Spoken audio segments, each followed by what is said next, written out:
My next life as a villainess, all routes lead to doom. Volume 1. Chapter 1, Memories of my past life. Going against my better judgment, I decided it was a good idea to play games late into the night. As expected, I overslept the next morning. I changed into my uniform and washed my face half-heartedly, hardly caring to tidy up my messy hair as I made to exit the house. I have never seen a high schooler dress like that. "Have you no shame?" my mom said as I started putting on my shoes. I ignored her. I rushed out the front door and jumped on my trusty bicycle, which I've used since middle school. With a strong kick to the pedals, I was off. I continued pumping the pedals with all my might, down the slope that merged into the main road. Again and again I pedaled. Maybe a little faster is better. I kept going. As expected, I eventually reached a point where I could no longer control my speed. My bicycle then decided it was a good idea to fly straight into the intersection of the busy main road. As I slowly started blacking out from the inevitable impact, distant voices reverberated in my mind. They were familiar voices, my family, perhaps. "You fool of a daughter." At least, that was what I remembered of my previous life, having recalled it all somewhat suddenly after a solid blow to the head. Catarina Claes, 8 years of age. As the only daughter of Duke Claes, I was as usual spoiled and doted upon lovingly on this day. With a healthy dose of pride and selfish whims, I was the very image of a wealthy lady. Today, I was accompanying my father on a visit to the castle. The third prince of the kingdom, who was of the same age as me, was to guide me through the castle gardens. The very first time I met this prince, I was captivated by his blue eyes and golden hair, and he had the face of an angel, too. His calm and composed demeanor was quite something else. You wouldn't think he was a child of 8 years. As you might expect, this self-indulging young lady immediately fell head over heels for the prince, and stuck to him like glue. Said young lady was raised under the loving care of her parents, and was far too spoiled to consider not causing trouble for others. I then stuck a little too close to the prince, not looking where I was going, and bumped into the prince himself, falling over in the process. While the force of the impact was not great, I could not have chosen a worse place to land on. Of all places, I fell head first into a decorative rock on the garden's grounds. Due to where I had hit my head, there was quite a lot of blood gushing from the wound, at least enough to cause the prince and the servants around us to panic. Personally, however, I didn't think that this was that big of a deal because I had regained the memories of my previous life from the impact. Yes, I remember. In my previous life, I was a high school girl of 17 years of age. In other words, 17 years worth of memories flooded my young mind in a flash. It was as if my brain had short-circuited in an instant. I was carried to the castle's infirmary while still in quite a daze. After some preliminary treatment, I was forcibly transported back to the Claes manor. Following this event, my poor head was assaulted by a high-temperature fever for the next 5 days. As the fever eventually subsided, I was better able to organize the memories in my mind, and could finally sit up in bed. It was at that time that I received an unexpected visit from the prince himself. Due to the fact that I was still largely bedridden, the prince visited me in my chambers instead. "Hello, Lady Catarina. I hope you are doing a little better." The angelic voice of the third crown prince, Jedward, only served to complement his impossibly beautiful features. What a lovable face! While Catarina herself did have feelings for Prince Jedward prior to regaining her memories, I did not exactly feel the same way, especially since I was mentally 17. But though I did not have romantic feelings for the prince, looking upon his angel-like visage was enough to bring some peace to my mind. Truly, he was too bewitching to look at. I soon found my face plastered with a silly smile. I suppose my silly smiling face did me no favors, as Prince Jedward was not really convinced of my recovery. Turning to me with a somewhat clouded expression, he offered me an apology. "Truly, I do apologize, Lady Catarina. To think that I was careless enough to have scarred your face," the prince said, lowering his head as he did so. "To begin with, this had all happened because I had selfishly stuck to him, not watching where I was going. In fact, I even dirted the castle gardens with my blood. If anything, I should be the one feeling apologetic." Panicking, I offered a quick response. "Please raise your head, Prince Jedward. I am fully responsible for my actions in this matter. In fact, I should apologize for inconveniencing you and the kind people at the castle." I lowered my head apologetically, much to the surprise of Prince Jedward. Come to think of it, the prince's only impression of me was that of a selfish 8-year-old. In fact, the prince's surprised expression would be adopted by my family's servants for the next 5 days. To be fair, Catarina was treated like a princess, and raised with an abundance of care. It would only be natural for her to put on airs and act in a manner befitting her station. However, due to the fact that I was now armed with approximately 17 years' worth of commoner memories, I could no longer act in the haughty way that Catarina used to. Due to this, rumors of the young lady's personality abruptly changing due to the fever would spread throughout the household. Even Prince Jedward, who had only met me once, seemed surprised by this stark contrast in personality.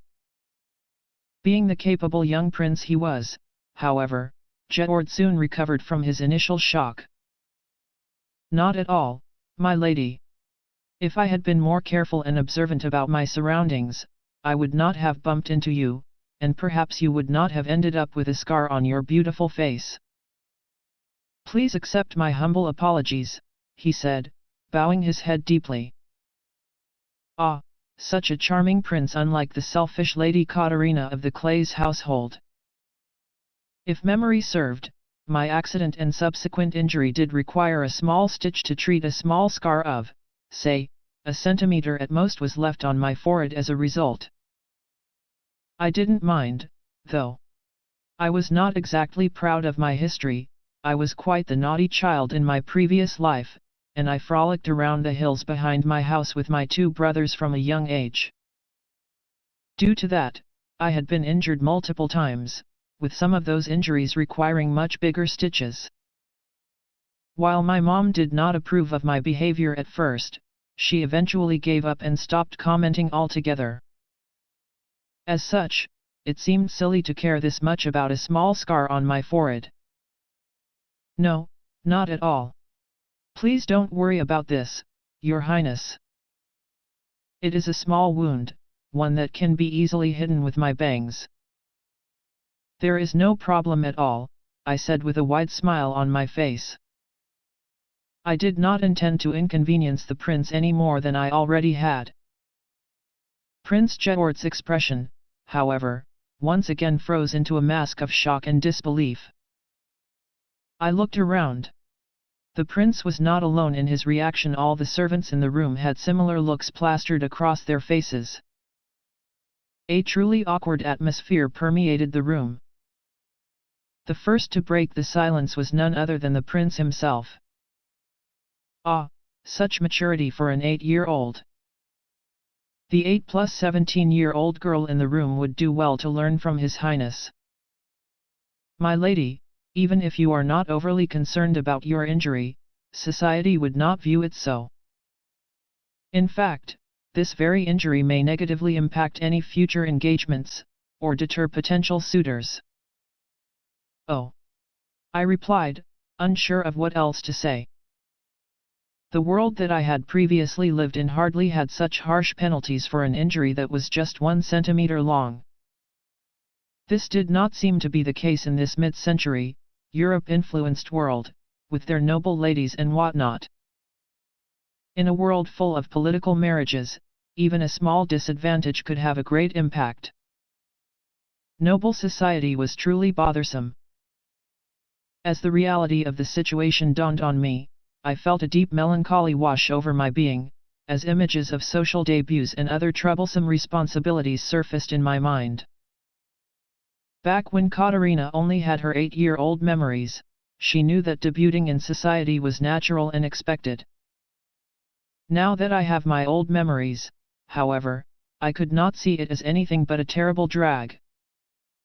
After all, I had mostly amused myself in grade school by climbing trees and trekking through the woods like a wild monkey. In middle school, I became a full-fledged otaku, immersing myself deep into manga, games, and anime. Hardly a fulfilling or purposeful lifestyle. How would someone like me debut in noble society? I want to go back to my previous life and eat chips. And read manga. And watch anime. And play games. Rina. Lady Catarina. Oh. Yes. Lost in my recollections of my past life, I had completely forgotten that Prince Jedward was standing before me. It would seem that he had quite a lot to say. Unfortunately, I was not really listening. I deeply apologize, Prince Jedward. Well then, Lady Catarina. Is that acceptable to you? Ah. Why yes. I understand. The cute and lovable Prince Jedward was standing before me, looking straight into my eyes. Although I had hardly listened to anything he had to say, I nodded my head, beaming in response. Well then. I will visit once more after you are in better spirits, Lady Catarina. Do take care. He bowed, the very image of a sincere, lovable 8-year-old prince. He exited my room with his entourage following behind him. I could not help but wonder why the prince would want to visit me again. After all, I hadn't really been listening. I suppose I would just ask the servants later. With that thought in mind, I maintained my beaming smile. With that, the prince's sudden visit was over.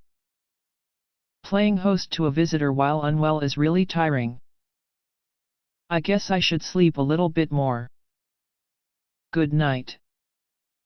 My lady. Congratulations. Although I had just lain back down, Anne, one of my maids, shook my body roughly back and forth, rousing me unceremoniously from my slumber. But I'm sleepy. Seemingly having held herself in check earlier in Prince Jedward's presence, Anne was now shaking me with unbridled joy. Her face was bright red. What is it, Anne? Have you lost your mind to Prince Jedward's charm? Anne, seemingly unaware of my annoyed gaze, continued gushing in elation. Even if Prince Jedward is third in line to the throne, he is most capable, my lady. In fact, there is a chance that he could become king if his father deems it so. And you, my lady, could very possibly become queen, being his fiancée. Congratulations on your engagement, my lady. Wait, what? What did she say? I felt like I heard her say something very strange. Who was I getting engaged to, again? Anne. What was that you said just now? Could you please repeat it for me? Yes, my lady. Since you are now engaged to Prince Jedward, you could very well become queen, too. Congratulations on your engagement, Lady Catarina. Who and who? What? Engagement? What are you talking about, my lady? Of course I'm referring to your engagement to Prince Jedward.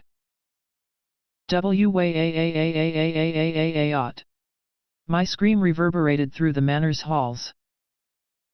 This scream, too, was eventually attributed to the toll that my fever had taken on my poor little head. When I had finally calmed myself, I demanded to hear the specifics from Anne. To be specific, I asked her what precisely Prince Jedward had said as I was busy reminiscing about my past life.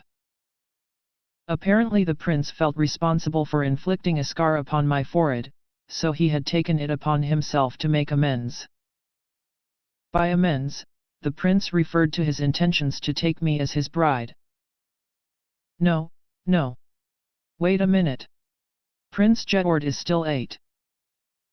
While I personally felt that this was all too soon, it seemed to be the norm in this new world, according to Catarina's original 8 years' worth of memories. In fact, the engagements of Prince Jedward's 2 older brothers had been announced less than half a year ago. In addition, I was now Catarina Claes, the first daughter of Duke Claes. A noble marrying into royalty was hardly much of a social issue. I suppose there wasn't anything necessarily bad about this. I would be marrying an angelic prince, and maybe eventually even become queen. To the daughters of other nobles, this must be a dream come true scenario. Both my parents, too, were elated by this turn of events.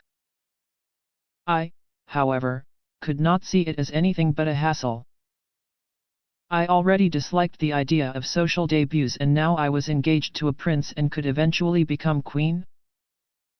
If that wasn't a hassle, what was? Of course, I could no longer turn the prince down. Saying no, I don't want to do it, to my happy family and servants was impossible now. I sighed deeply. Even so, to think that Prince Jedward would be this concerned over a small injury. Even when it was my own fault that I fell over in the first place, did he have to go that far? I sighed once more, raising a small hand mirror to my face. Reflected in its surface was a suitably melancholic face of a young girl with a tiny series of stitches on her forehead. If I had to say, Catarina was more beautiful than most people. At least, she was considerably more beautiful than how I had looked in my previous life. Catarina had a head full of wavy, smooth brown hair. Her aqua blue eyes, slanted somewhat upwards, caused a certain memory of mine to rise up from the depths. All I had to do was curl up the edges of her thin lips there. The very image of a stereotypical villainess. On the inside, I remained a terrible, ape-like otaku girl. It didn't take much thought to understand that I could never get along with anyone as wise and refined as Prince Jedward. That day, I ended up letting out sigh after sigh. Although I made many attempts to speak to my parents about this, they merely viewed my irksome behavior as a side effect of the fever and instructed me to rest until I was better. With that, I was confined to my room. On the bright side, I was now lying down on a bed that was 3 times larger than the one I had used in my past life. In addition to having a fever for the past week, I had just hosted the prince immediately after recovering. I hardly had the time to do anything, much less review memories of my past life. Now, I was finally left alone with my own thoughts. In my previous life, I was the 3rd child of a salaryman and a housewife who worked part-time. I was the only girl in the family, and my family was good to me, raising me with love and care. I spent most of my grade school days running around the nearby hills with my 2 brothers. And then, when I met some otaku friends in middle school, I ran straight into the whole otaku lifestyle. Most of my days were spent purchasing and consuming manga, doujinshi, anime DVDs, and games. In fact, this continued all the way up to high school, where I started playing otome games on my friends' recommendations. Come to think of it, I never did manage to clear that one game I was playing. To be precise, it was an otome game that I had bought a few days prior to my unfortunate bicycle incident. Yes. It was a game with a mid-century European atmosphere, an otome game set in an academy of magic. Of course, how could I forget? I liked this game so much that I had played it daily, barring mealtimes and showers. That very night before, I had saved and reloaded my game multiple times, desperately trying to get a good ending with that one terrible, black-hearted, sadistic prince character. Not having much luck, I kept reloading my save, and before I knew it, the sun had begun to rise. Ugh, if only I had gone to sleep sooner. Why was I so fixated on getting the ending right? But the old adage was right, there was no use crying over spilled milk. Sometime in the early hours of the morning, I had finally conquered the root of the prince with the fake smile. Although he looked like the very image of a fairy tale prince, he was in truth a sadistic and wicked character. At least, that was how he was written. Being more perfect than anyone else, the prince's days were filled with boredom.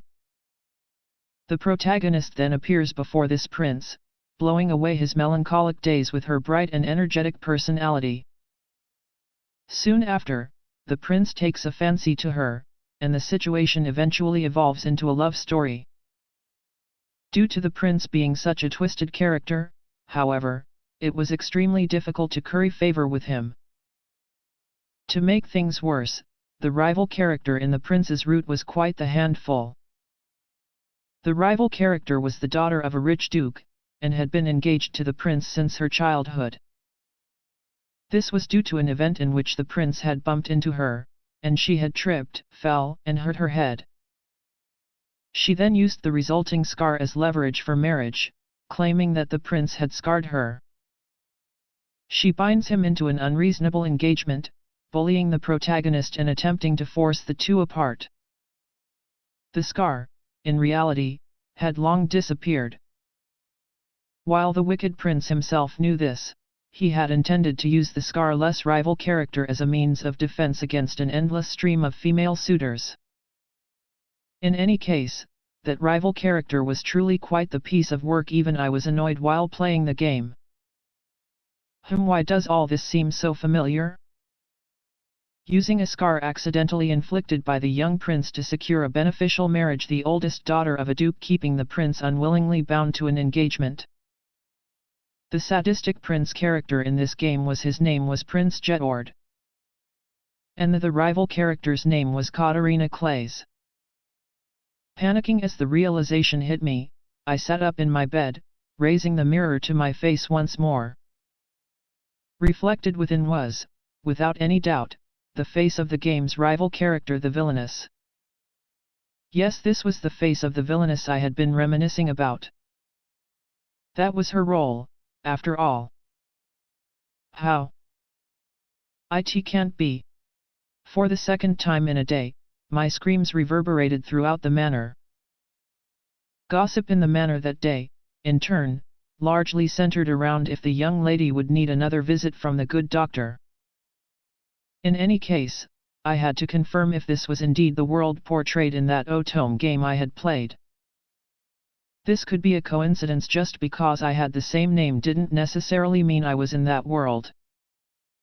That would be rushing to conclusions. The first thing I had to do was record everything I remembered about that game on paper. The name of the game I had been playing up until the point where I so unfortunately died was called Fortune Lover, and was set in a mid-century European-style kingdom, where both swordplay and magic were practiced in equal measure. Mainly set in an academy dedicated to the study of the magic arts, it was a classic, romance-centric otome game. Amongst the nobles in this world, some were born with the gift of magic.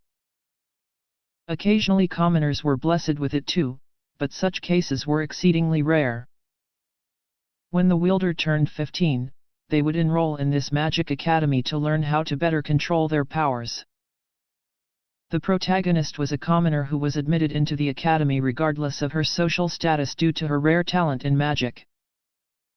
Suddenly thrust into an academy filled with nothing but nobles, the bright and optimistic protagonist finds herself having to overcome all sorts of obstacles. On another note, the magic types in this world were based on elements, and included the fire, water, earth, wind, and light elements. Earth was the most common, followed by wind, water, and fire. Light was, as one may expect, the strongest of the 5 elements, but wielders of it were extremely rare. The protagonist, of course, wielded light magic.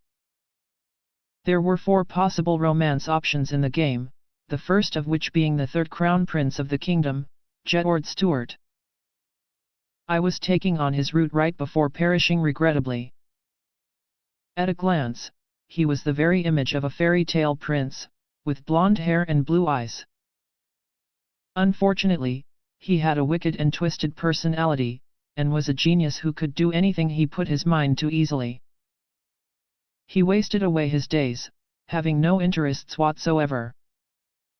In addition, he also had a fiancée who was engaged to him from his childhood days, the oldest daughter of Duke Claes, Catarina Claes.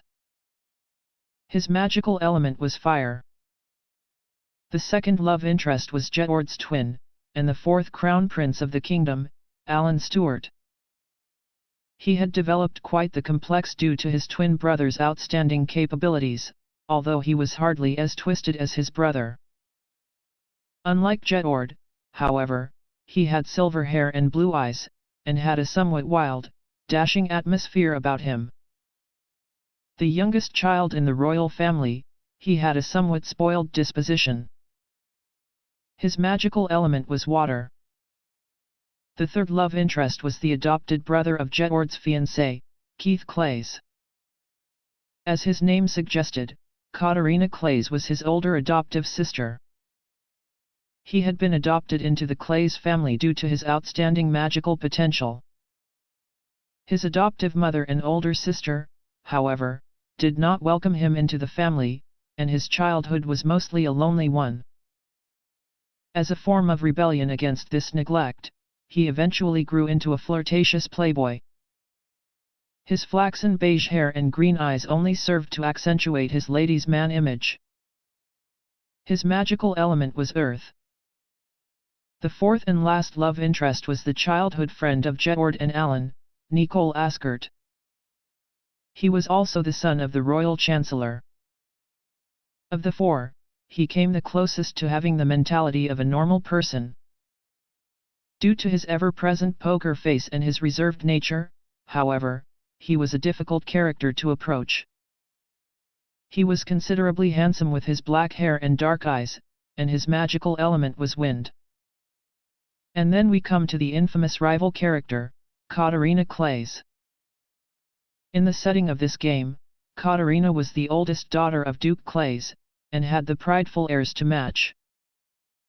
She sported a scar left on her forehead from an accident with Prince Jedward in her childhood, and was his fiancée, under the justification that she belonged to him as long as the scar remained.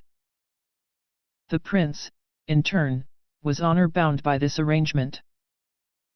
She was wicked and unkind, a character who bullied her adoptive brother to no end. Her magical element was earth. There was a reverse-harem route in this game, where a player could actually attain happy endings with all the potential love interests. As for Catarina Claes, however, while she was an obvious obstacle in the Jedward route, she also showed up to terrorize the protagonist in Keith's route, unhappy that her adopted brother was interested in a mere commoner. She did the same in the reverse-harem route as well, and was an all-around no-good villainess of a character. If the protagonist succeeded in the Jedward route and reached the proverbial happy end, this dedicated villainess would be stripped of her status and expelled from the kingdom for her long history of petty crimes and bullying against the protagonist, after which the protagonist marries Jedward and lives happily ever after. In the bad end, however, she would attack the protagonist with a knife out of sheer jealousy.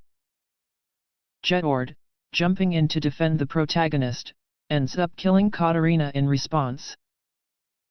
Even if it was to protect someone he loved, Jedward ended up killing his fiancée, and leaves the kingdom in self-exile to embark on a long journey.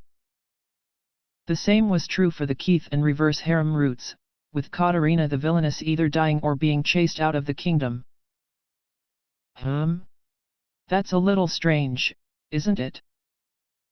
In the happy end scenarios, she gets chased out of the kingdom and stripped of her title, and in the bad ends, she dies. Are there no happy ends for Catarina Claes? There are only bad ends. All routes lead to doom. In this fashion, I moved my quill across the paper as quickly as I could, jotting down any and all information I could remember. Holding my papers in one hand, I interviewed and gathered information on nobles from my parents, before heading into the library to conduct detailed research on the history of this kingdom. With my messy hair and bloodshot eyes, I ran from shelf to shelf. Concerned about my welfare, my parents and servants offered to call a doctor. But I had no time for that, so I flatly rejected their offers. A few days later, I finally arrived at my answer, but it left me at a complete loss. My investigations only served to confirm my suspicions, and further digging yielded the one answer I did not want to arrive at. I had no choice but to believe the fruits of my labor. This was indeed the world portrayed in Fortune Lover. I had no choice but to believe that I was indeed somehow reborn into the world of the game I had been playing on the night before my death. This was the world of Fortune Lover. But if this was the case, there was no way I could simply sit by idly and accept the bad endings of Catarina Claes. Honestly, being chased out of the kingdom or being killed in one way or another was not something I looked forward to. Given that my previous life had been so cruelly cut short, I should at least want to be able to live until a ripe old age in this life. Yes, with a cat on my lap and everything. As such, we now officially commence the first bad end avoidance strategy meeting. Meeting Chairwoman, Catarina Claes. Meeting Representative, Catarina Claes. Meeting Secretary, Catarina Claes. I suppose I have to somehow figure it out all by myself. After all, I didn't have anyone to discuss this with. Even if a doctor did deem me mentally sound, I could not exactly stand up and announce to my parents and servants that I was actually reborn in the world of the otome game I had been playing in my previous life. Between the wild look in my eyes and their looks of confusion, I would surely be dragged away by force to a hospital. And so, without further ado, let the first Catarina Claes Catastrophic Bad End Avoidance Strategy meeting commence. Well then. Do any of you ladies have any good ideas? Yes. All right. Well then, Miss Catarina Claes, if you would. Firstly, I think that it would be wise to break off the wedding engagement with Prince Jedord. If we can achieve that, we would successfully avoid all of Jedord's bad ends of doom. That is true, yes. But this offer was extended from Jedord himself. Could you do something like that in this jolly familial atmosphere? I suppose not. Well then, what if we simply don't attend classes at the Magic Academy? If we successfully avoid the protagonist, we would avoid all of the game's plot points. Isn't going to the academy a duty of all those born with magical aptitude? In Catarina's case, her powers manifested at 5 years of age. Even if she is spoiled by her father, I don't think he would yield with regards to the academy. All that trouble for this no good, useless earth magic. Well, how about we just not bully the protagonist in the first place? Yes, that's right. In the game, didn't Catarina's flunkies end up bullying the protagonist too? Even if we didn't bully her, we could be seen as the ringleader. That's not all. Our fiancé is that twisted Prince Jedord. He may do something about us, if only so that he could end up with the protagonist. And know what do we do, then? I don't want to die. What do we do if we get chased out of the country and lose our social standing? I have no idea. In any case, we should all calm down. I've just thought of an excellent idea. An excellent idea. First things first, if Jedord ever makes an attempt on our lives, we need to be able to defend ourselves. To that end, we have to become more skilled at the sword. If it comes down to it and we do have to fight him, we would not fall so easily to his blade. Ooh. That's true. Also we will need some means of survival if we do get exiled from the kingdom. My suggested solution would be improving our magical ability. And how exactly do we do that? Catarina only has that pathetic earth magic of hers. There aren't as many individuals with magical aptitude in other kingdoms and lands. So if we do practice and hone our magical skill, we would have no trouble finding employment even if we do get kicked out of the kingdom. In fact, Catarina was obsessed with Jedward in the game, and spent all her time trying to get into his good books. That's why her grades were bad. She didn't study or practice her magic at all. So, if we really put our minds to it, we can become skilled at magic. Oh, I see. That's exactly it. Well then, ladies. The solution is clear. We are to put our minds to honing our swordplay and magic. Agreed. Agreed. And with this, the first Catarina Claes Catastrophic Bad End avoidance strategy meeting came to an end. If there were just one person in this meeting who wasn't Catarina Claes, they would be quick to point out that the solution the three Catarinas had arrived at did not amount to very much at all. Unfortunately, there was no other person present to tell Catarina this very important point. After the first Catarina Claes meeting, I set about my agenda the very next day, starting a special training regimen in swordplay and magic. While my parents were adequately surprised at my sudden request, I claimed that it was for the purposes of self-defense, and so that I would not embarrass myself at the academy. My unfaltering stance eventually led to my parents agreeing, albeit in a somewhat exasperated manner. Come to think of it, their expressions reminded me of a face my previous parents used to make. How nostalgic! With my concerted efforts, I pestered my blank-eyed father, convincing him to find me swordplay and magic tutors post-haste.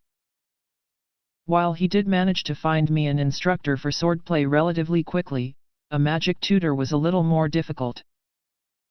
As a result, I resigned myself to reading books on magic from the Manor's library instead. For now, this would suffice as practice. In a corner of the garden, I propped up an old, thickly bound tome on my knees, opening it and reading the very first page. Written on the page were the following words: to reach great heights in magic, one must first communicate with one's magical origins. To begin with, I did not exactly swing swords around or cast magic in my previous life.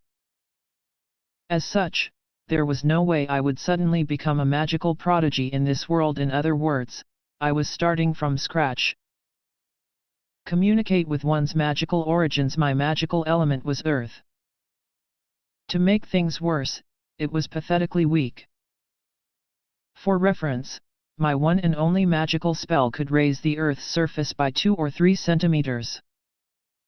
In its current state, it was basically useless to me. In fact, Catarina Claes could not use any other kind of magic in the game. Raising the Earth by minuscule levels was the best she could do. This raise the Earth for 2 or 3 centimeters magic, I suppose we could call it Earth Raiser magic, was primarily used to trip the protagonist. Was there anything else? No? Well, Earth Raiser could very well be seen as a tool made for the express purposes of tripping someone, as that was all it could do. Terrible. A truly pathetic kind of magic. If this tiny Earth Raiser was all I could use, how would I escape the doomed fates before me? I had to somehow improve my magical powers. Communicate with one's magical origins. Does that mean I have to speak with the earth itself? The earth communicate, speak with the earth. Oh. I see. My lady. What exactly is it that you are doing? My maid Anne called out to me with a somewhat concerned expression. Why, I'm tilling the earth, Anne, I answered energetically, dressed in a set of overalls I had borrowed from one of the gardeners. On this day, I had decided to plant some crops in the manor's large garden. I do recall you wishing to practice your magic, my lady. But why are you tilling the earth? I'm tilling the earth and planting crops to increase my magical power, you see. I sincerely apologize, my lady, but I do not profess to understand any of what you just said, Anne replied, her expression of concern now replaced by a surprised one. She seemed confused by my cheerful response. You see. In this tome of magic I read, it said to reach great heights in magic, one must first communicate with one's magical origins. And my magical element is earth, right? So this is it. I'm communicating with the earth. And I'm doing it while planting crops in this field I'm tilling. To tell the truth, my mother's side of the family in my previous life had a long history of farming. My grandmother used to say that tending to the fields was much like speaking to the earth, and that was that. Truly, I was grateful for her advice. If I succeeded in tilling this field and eventually reaped its harvest, I would have achieved great communication with the earth. I did, of course, first ask for permission from the gardener, and then borrowed a hoe, shovel, and gardening overalls. I could not possibly be more prepared. Taking all that into consideration, as long as I kept honing my magical powers by tilling the fields, I would successfully avoid a catastrophic bad end. I do not think that tilling the fields is communicating with one's magical origins somehow. Something feels off about that interpretation. Anne seemed to be mumbling to herself now. Leaving her to her own devices, I brought my hoe down onto the ground, renewing my efforts at tilling the earth. Only 7 more years until I would start studying at the academy. During this time, I had to do more than simply strengthen my earth razor spell. I also had to learn other magics, preferably profitable ones. And so I continued working the small field I stood in, shoveling the dirt with a steely focus. My field work was soon interrupted by Anne, however, who appeared to have suddenly recalled an issue of import. This isn't the time for you to be tilling the earth and working the fields, my lady. You have an important arrangement. The Prince Jedward is paying you a social visit today. Why? I asked, dropping my hoe in surprise. What do you mean why, my lady? He's here to pay you a visit, as is customary after a marriage engagement. Oh, is that right? Oops. It had entirely slipped my mind. In any case, you mustn't keep him waiting. Please return to the manor at once. Why, yes. Let's do that. I could not let the prince, of all people, see me in this get-up. Even I knew that was a little too much. Panicking, I turned and tried to head towards the mansion, but it was already too late. Impatient at my apparent absence, Jedward and his entourage of servants had decided to visit me directly in the garden instead.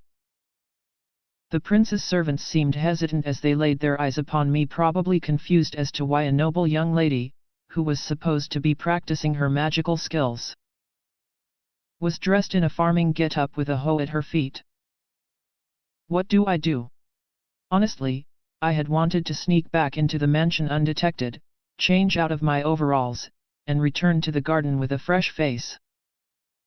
But of course, this was no longer possible. My eyes met with Prince Jedward's. The prince, for his part, seemed overcome by surprise at first, his eyes wide open. But he soon assumed his usual smile and called out to me. If it isn't Lady Catarina.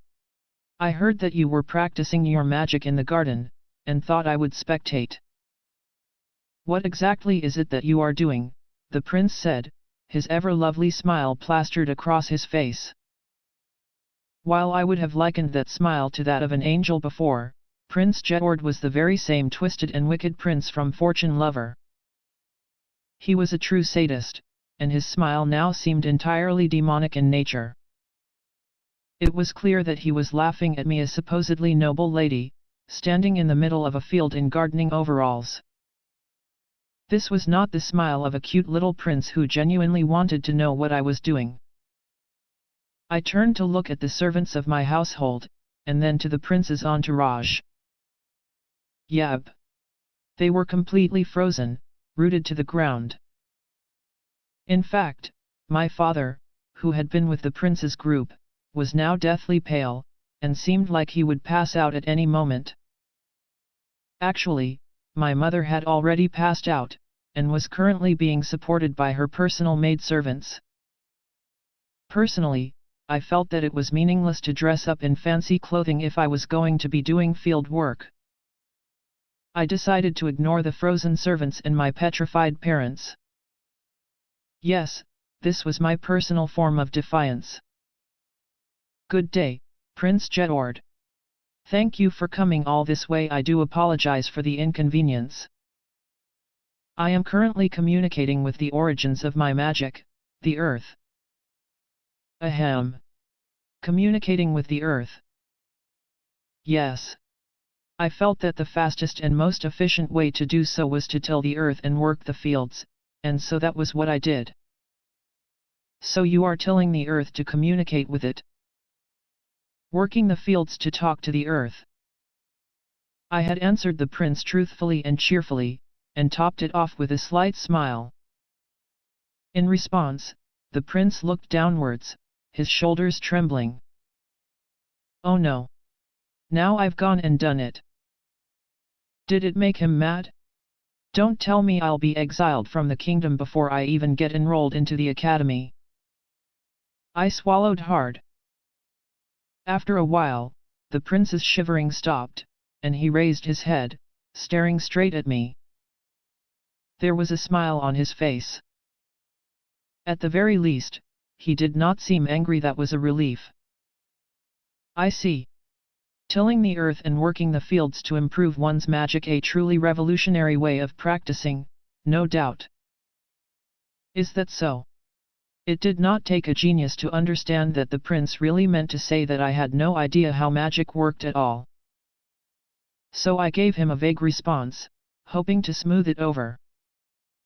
However, Prince Jedward suddenly approached me, stepping into the field I had been working on.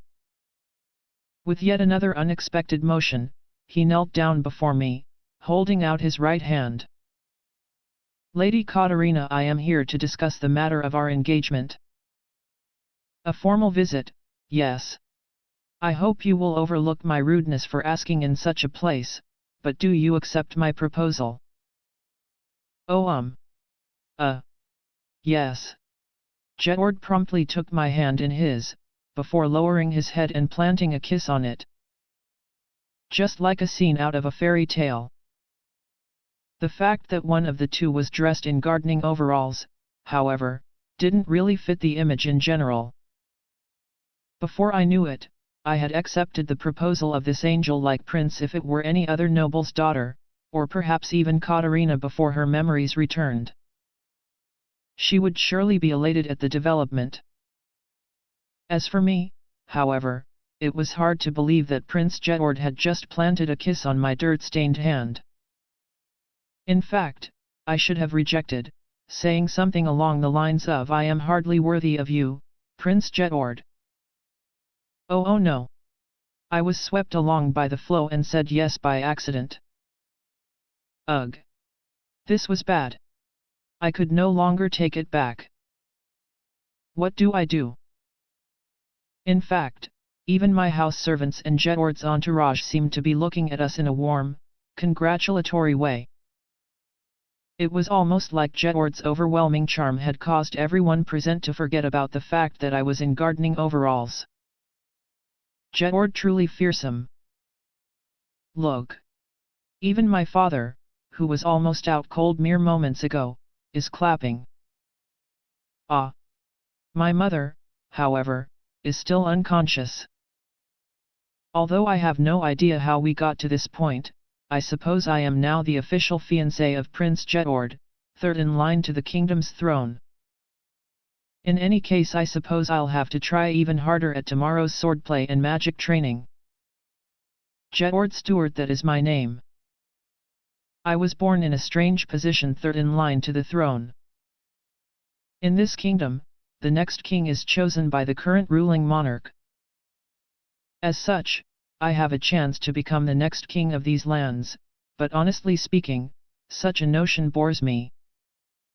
It seems like nothing more than a hassle. To begin with, both my older brothers are extremely capable, and I often learn the ways of the sword from them. They are good rivals, and the next king in line should simply be one of them.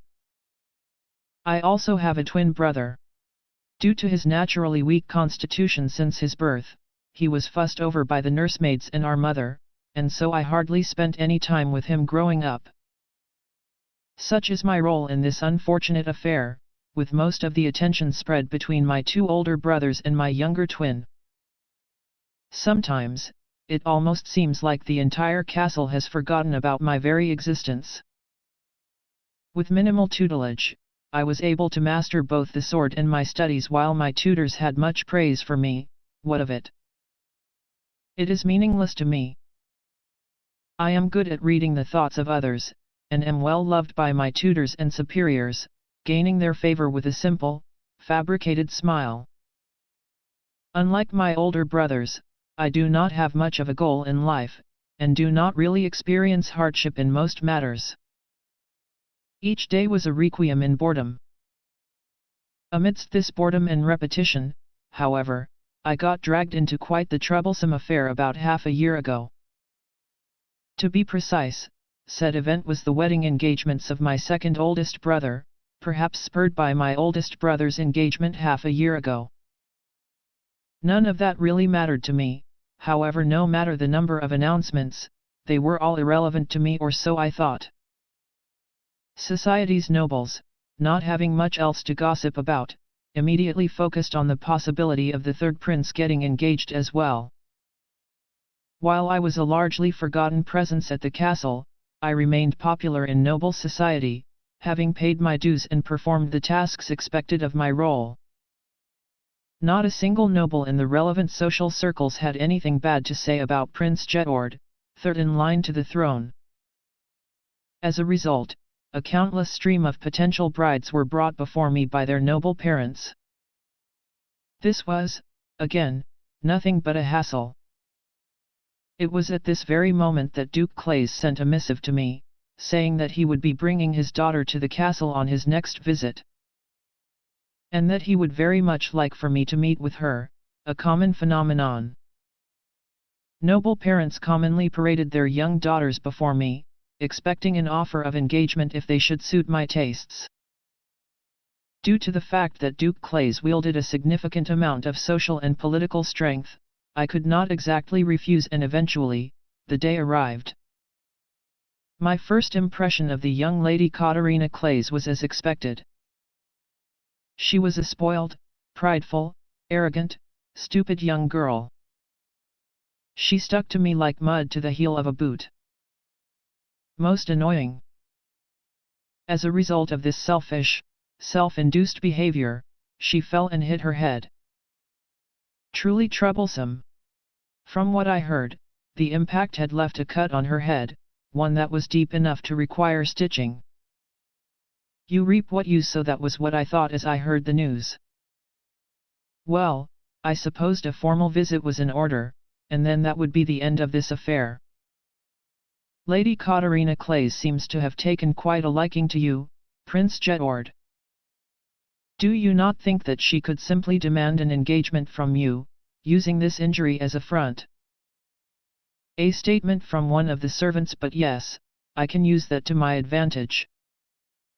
Honestly, this endless line of female suitors and nobles parading their daughters before me was irritating. Although I just wanted to pick a bride at random, the norms of noble society would not forgive such a thing. There were various political factions in noble society. Both my older brothers had political factions of their own, as befitting of their station. If I were to take a noble lady from the political camp that sided with my oldest brother, my second oldest brother would ask if I had some other intentions for siding with the other, and vice versa. Conveniently enough, the Claes family was neutral, having pledged alliance to neither of my brother's camps. In addition, I now had an additional reason that of accidentally scarring his daughter. It would be difficult for anyone to think that the third prince, having sided with Duke Claes, was aiming for the throne. The girl was, of course, sufficiently irritating, but she did not seem to be a complete imbecile, and would probably be easily fooled. With all these factors in mind, I decided to pay a visit to Lady Catarina, eldest daughter of the Claes family. Entering the recovering Lady Catarina's room, what I heard betrayed my expectations. "No, not at all. Please don't worry about this, Your Highness. It is a small wound, one that can be easily hidden with my bangs. There is no problem at all." Catarina's unexpected, almost ridiculous response struck me with considerable force, leaving me momentarily speechless. What is this girl on about? It was as she said, the scar itself was not big or prominent. However, this was hardly something a noble lady would say. To think that she was just a spoiled little noble girl when I had first met her, was her fever this severe? Even so, to suddenly go back on my elaborate plan was even more troublesome. Catarina, with a cheerful but somewhat dazed expression on her face, did not really seem to be listening as I described the details of the proposal. Catarina Claes, I now found myself somewhat interested in the girl. Perhaps it would be wise to observe her for a little longer. And so it came to be that I paid Lady Catarina Claes a formal visit, as is custom for marriage engagements. Catarina, however, presented me with yet another unbelievable sight. She was dressed like a commoner, standing in the middle of a patch of dirt. When I asked what exactly it was that she was doing, "I am currently communicating with the origins of my magic, the earth." I felt that the fastest and most efficient way to do so was to till the earth and work the fields, and so that was what I did, Catarina responded, seemingly proud of the conclusion she had arrived at. It was hilarious. I was ready to give it all up there and then, and simply laugh. Suppressing my laughter with great effort, I lifted my head, my eyes meeting with Catarina. Her aqua blue eyes stared straight into mine. Then I approached and knelt before her. "Do you accept my proposal?" "Oh, yes." Answering without much of a thought, Catarina's eyes told me all I needed to know. She was confused, verily so. The sight of her made me want to laugh even harder. A young girl with brown hair and slightly upward slanting, almond-shaped, aqua blue eyes. For the first time in my life, I felt strongly drawn to another person. For some reason, I had a feeling that my painfully boring life of being surrounded by equally boring individuals was about to take a very different turn. Chapter 2, My Adopted Brother is Here. Several weeks after I formally accepted Prince Jedward's proposal, I answered a summons from my father. I walked over to see him after I had finished my daily practice in swordplay. As of late, my family members had stopped recommending that I see a doctor. I wonder why? On another note, my tutor was full of praise for me again, as usual. "You have done most splendidly today, Lady Catarina." "Excellent. Now, we just have to fix your footwork." Such was the prevalent tone of the feedback I had received. It seemed that they were close to choosing a magical tutor for me, so that part of my plan was going smoothly as well. At this rate, I would be able to dodge Jedward's attacks elegantly, and maybe even build myself a magical business empire should I ever be exiled from the kingdom. With this, I, Catarina Claes, will deny and defeat all catastrophic bad ends. Now in a considerably good mood, I hummed cheerfully as I skipped all the way to my father's study. Little did I know, that upon cheerfully entering the room, more catastrophic bad ends awaited me, like assassins in the dark. Oh, my Catarina! Since you have been formally engaged to Prince Jedord, there is no one left to inherit the Claes name. To remedy this, I have decided to adopt a child from one of our branch families.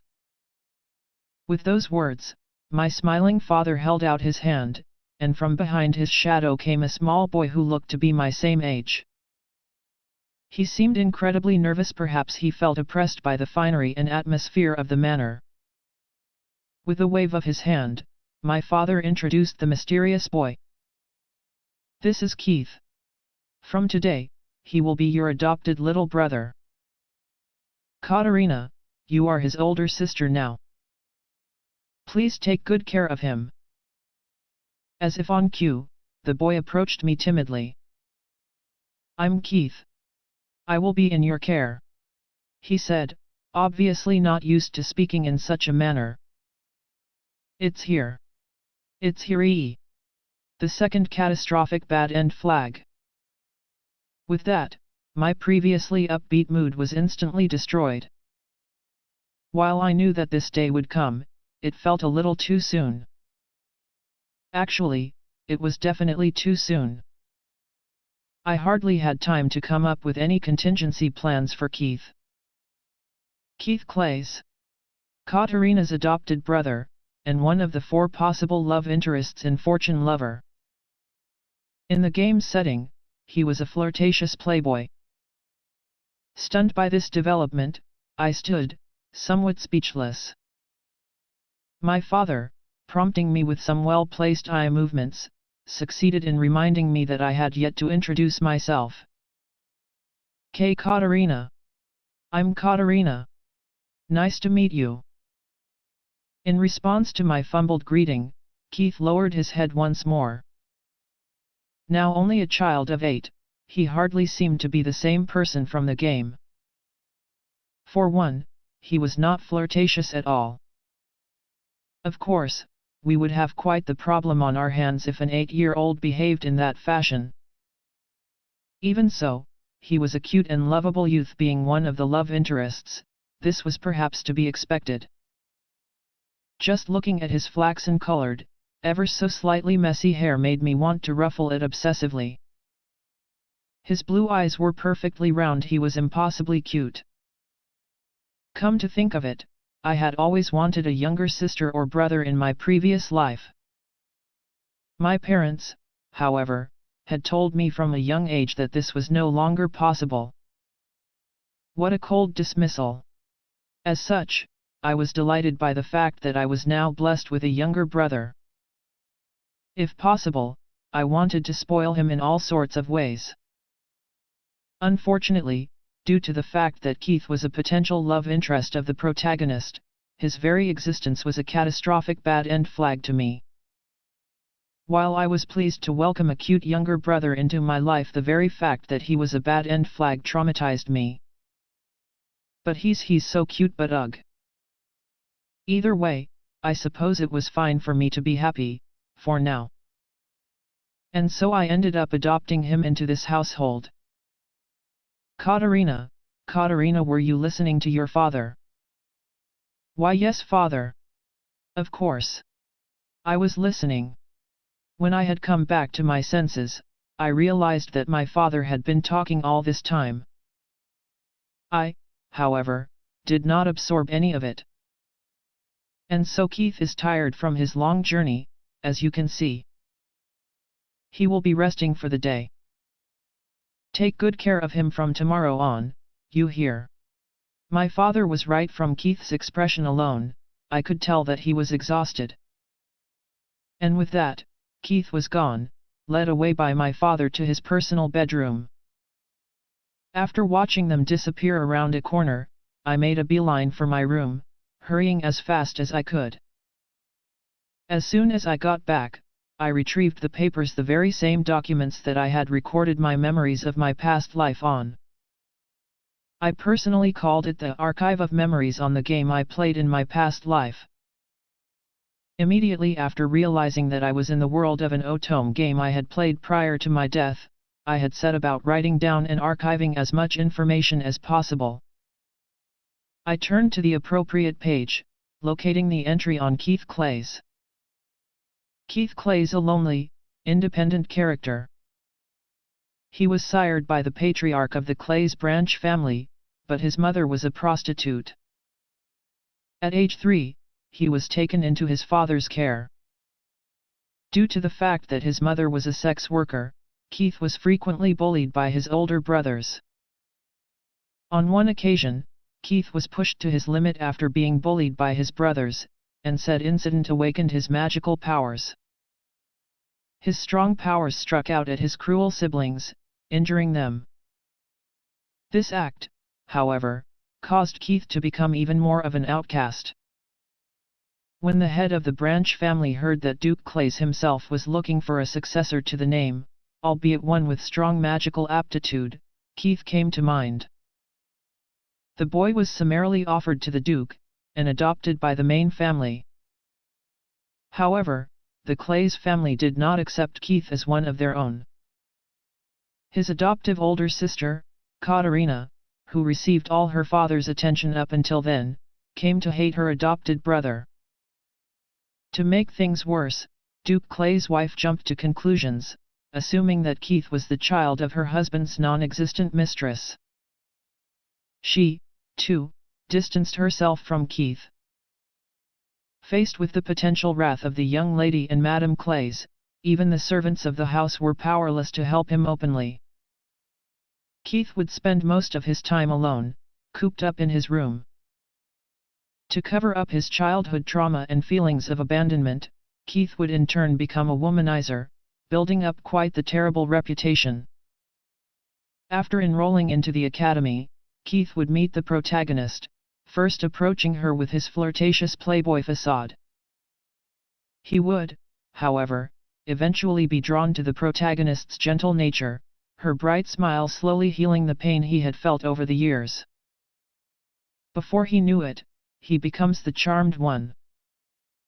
For the first time in his life, Keith realizes that he truly loves someone.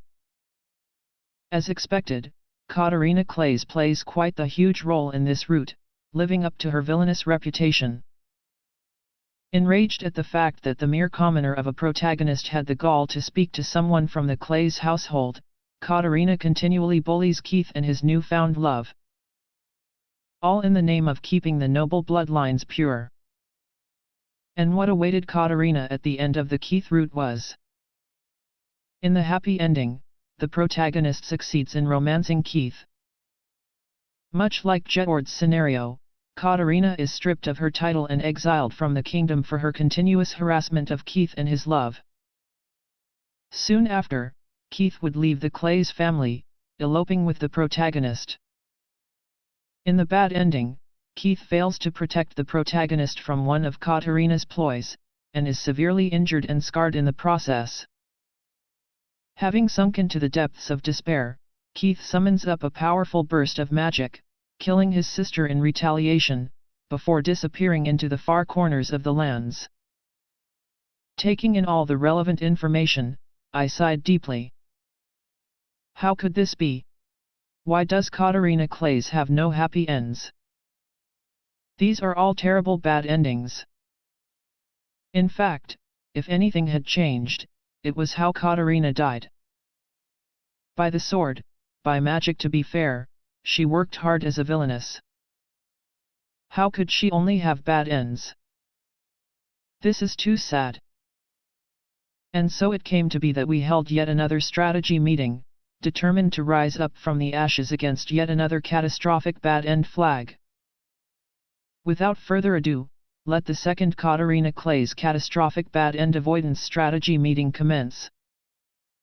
Keeping with the trend established by our first meeting, I look forward to your great ideas, ladies. I have a suggestion. Yes. Well then, Lady Catarina Claes, if you would. This catastrophic bad end doesn't differ that much from Jedward's scenario. Could we not simply continue to hone our skills at the sword, and work towards establishing a magic-fueled business empire in the event of exile. However, in this case, the sword has nothing to do with how Catarina was done in. If she is slain by magic, we will have to counter it with magic of our own. But take into consideration that the enemy has strong magical aptitude. In fact, the only reason why he was adopted by the main family was due to his strong magic. Catarina, who can only use Earth Razor, could not possibly compare, no matter how hard she worked. In addition, the enemy is ever present. He is under this very same roof. We cannot afford to let our guard down. And no, how can that be? What should we do? We've come this far, and even avoided Jetord's catastrophic bad end. In this case we have no choice. We'll have to tie up loose ends. Do you mean? I value my own life, you know. There's no choice. No, that can't be. You'll have to do it yourself. There's no other way. Although he is the cute little brother I've always wanted, nothing can be done. There is no other way. We have to stuff him into a box and throw him down the manor's longest flight of stairs. And no, I can't do something that cruel. But there are no other solutions. Apologies for interrupting your heated discussion, but if I may. What is it, Lady Catarina Claes? Do you have any better suggestions that could turn this entire thing around? Yes. To be precise, Keith only fell for the protagonist because her presence healed his loneliness and pain. So if Keith isn't lonely in the first place, he wouldn't fall for the protagonist, would he? And if Keith doesn't fall for the protagonist, Catarina Claes would not face a catastrophic bad end. What insight! What wisdom! Catarina Claes, you are a genius. Yes. That's exactly it. This is wonderful. Well then, all we have to do is ensure that Keith isn't lonely. Is that the battle plan? Yes, of course. However, how exactly would we ensure that he isn't lonely? How about we never leave him to his own devices and just spoil him, and stay by his side often? Well, that's simple enough. All we have to do is shower our adopted brother with love. So to summarize, we just have to do what we wanted to do in the first place. How delightful! Well then, with this, I declare that the appropriate way to disarm the Keith Claes catastrophic bad end flag would be to simply shower him with sisterly love. Agreed. Agreed.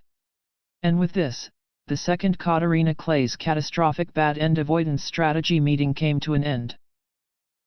To think that all I had to do was love my adopted little brother.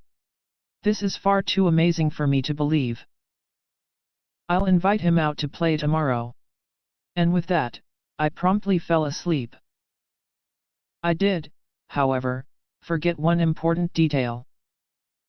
In the game of Fortune Lover, even Catarina's mother picked on Keith, eventually contributing to his suffering and loneliness. The next day, we were both seated at the breakfast table. Keith seemed somewhat recovered from his journey after a night's worth of rest. Not wanting to pass up this opportunity, I immediately invited Keith out to play. The weather today is delightful. I'll show you around the garden, Keith. You must not have seen it, given how you went to bed straight away last night. Why, yes. Thank you very much, Lady Catarina, Keith said, acknowledging my words formally. My own adopted brother, treating me like a stranger. I puffed out my cheeks in defiance. Keith, we are brother and sister, you know. You should call me big sister. Also, you can drop the formalities with me. But then, would that not be rude of me?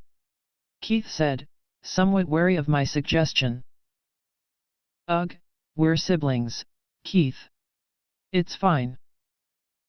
Also, I've always wanted a younger sibling to call me big sister. It is one of my many dreams. Please, don't be afraid to call me that, I said, my face now dangerously close to Keith's.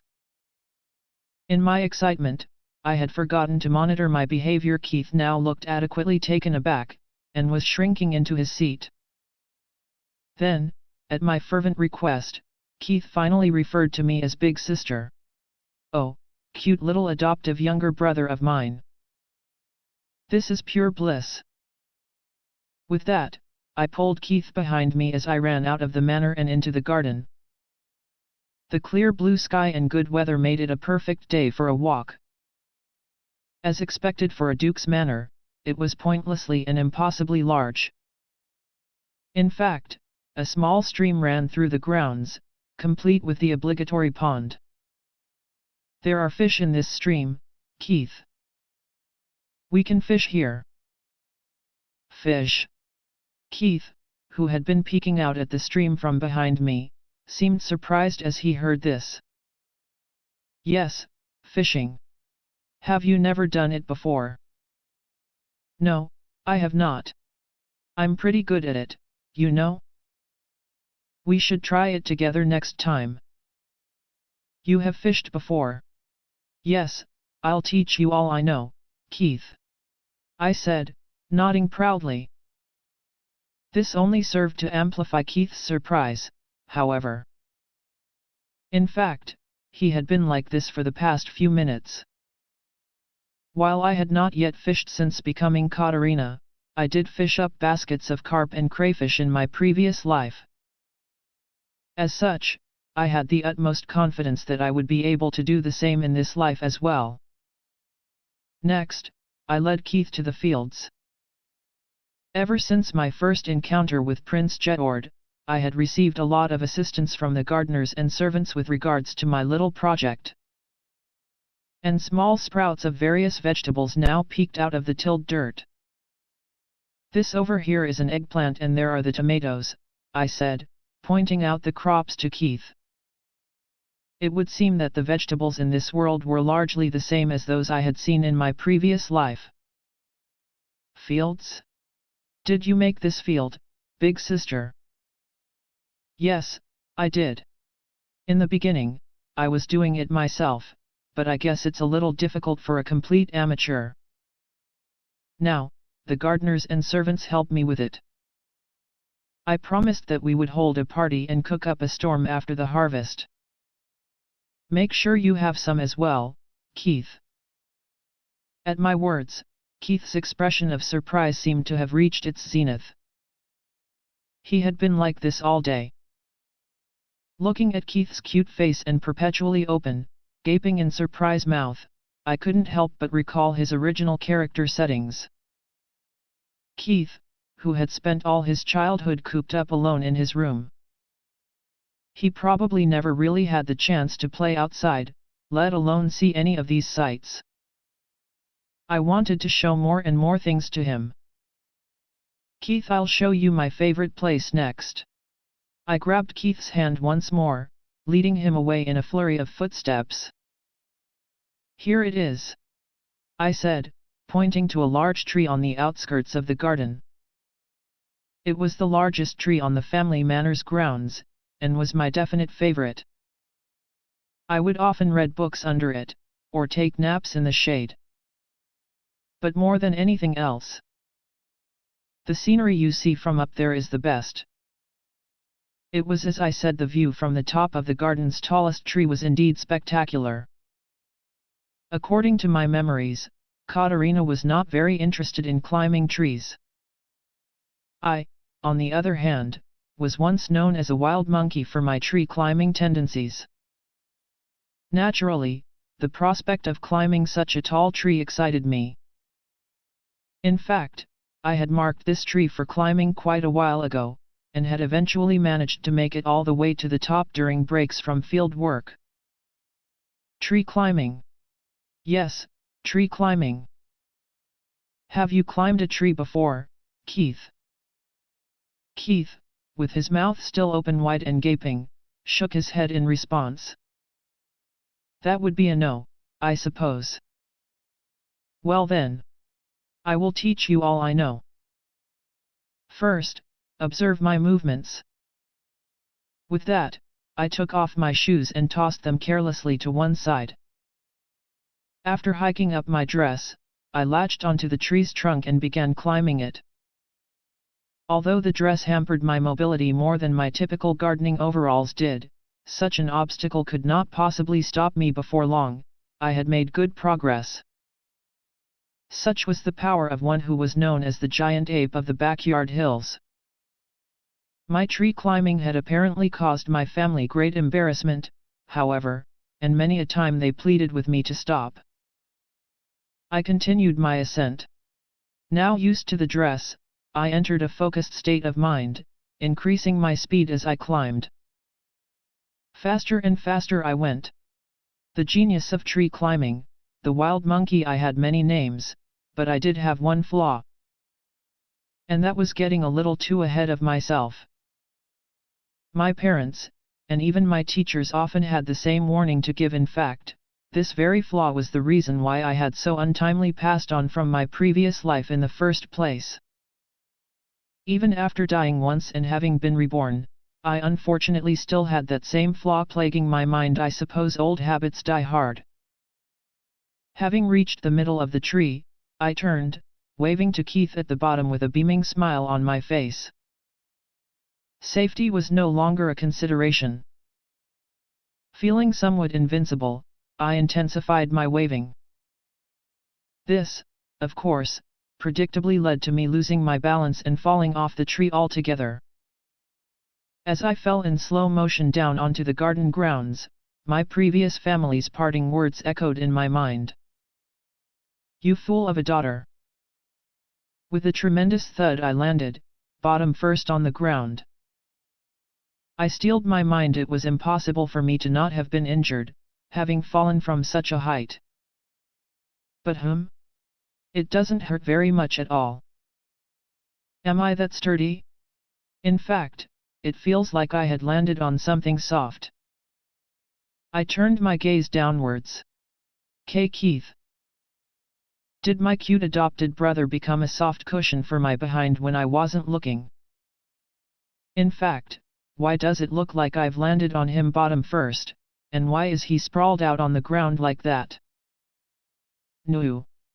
Keith, don't die, Keith. Alas, my poor, cute adopted brother. Hugging Keith's sprawled out body, I started bawling my lungs out. Is this punishment for me considering throwing him down the stairs in a box last night? No, it can't be. To think that I have brought death to my adopted brother with my behind. My crying intensified as I howled out Keith's name. Keith. Don't die. Big sister. Don't die. Who could have known? How could this be? How could I kill my adopted brother with my behind? Keith. Are you listening to me, big sister? Don't die. Keith. Big sister Catarina. A sudden loud voice snapped me out of my grief. Looking up from the body that I had been hugging, I came face to face with Keith, his eyes now wide open. For a moment, our blue eyes met, and confusion and relief stirred in my chest. Keith. Why, you're alive! Overcome with emotion, I hugged Keith even harder. My adopted brother, however, suddenly became somewhat rigid in my arms. Why does it hurt somewhere, Keith? I am all right. I just fell on my back. Just a small impact to the back. I'm fine, Keith said with a faint smile. He doesn't look fine to me at all. Keith must be pretending to be all right for my sake. Wait here, Keith. I'll get some help and bring you back to the manor right away. Due to the fact that I had been a commoner in my last life, I was not exactly used to having an entourage, and so I had dismissed my servants prior to setting out. To think that something like this would happen in their absence. Reassuring Keith despite my own panicked expression, I turned and ran as fast as I could to the manor. Fortunately, Keith seemed to have just been left with a bit of a bruise. According to the doctor, he would recover in no time. As I prostrated myself before my adopted younger brother in genuine remorse, Keith, the angel he was, merely said, "I am glad you are unhurt, big sister." Moved by his gentle nature, I started bawling my heart out once more. With that, I was forgiven by Keith, and was adequately cautioned by my father and the servants to be more careful as I was out and about. With this, my adventure was over. Or so I thought. After finishing my dinner, I retreated to my room, ready to roll straight into bed. Before I could do that, however, I received a summons from my mother. Honestly speaking, I had been making a conscious effort to avoid her ever since the engagement arrangements with Jedward. I couldn't help but wonder what she wanted me for. In any case, I allowed Anne to tidy up my hair as much as she could, and then made my way to my mother's chambers. On my way to her room, a certain detail emerged from the depths of my mind. Come to think of it, in the setting of the game, Catarina's mother, Madame Claes, also gave Keith quite the hard time, due to the misunderstanding that he was the child of her husband's mistress. Yes, now I remember I heard such rumors circulating amongst the servants when Keith was first taken to the household, probably due to his blue eyes, which are similar to my father's. To make things worse, the marriage between Madame Catarina Claes and my father, Duke Luigi Claes, was more political than romantic, which is hardly a rare sight in the world of nobles. While my father was a daughter-obsessed, somewhat jovial middle-aged man now, he had been quite the playboy in the past, and had no shortage of female suitors who were lining up in hopes of becoming his bride. Diana Addis, in turn, was the second daughter of the Addis family, which was coincidentally of similar social standing to the Claes family. With her upward slanting, almond-shaped eyes and her somewhat shy demeanor, however, few suitors seemed interested in her. At the recommendation of Duke Addis, it was seen as beneficial for both families to be united, with Luigi taking Diana as his bride, and that was the short, abridged history of my parents' marriage. On the surface, the two didn't seem to fight or argue, but even Catarina, their daughter, could see that her parents were somewhat aloof from one another. This was why Keith was assumed to be my father's illegitimate child, given the similarity of their eyes. Thus swirled the rumors amongst the servants. And that, unfortunately, was exacerbated by the servants claiming that the young miss has done it again, due to my tree-climbing misadventure. Despite all those rumors, I had first-hand knowledge of the game, and knew full well that Keith was no illegitimate child.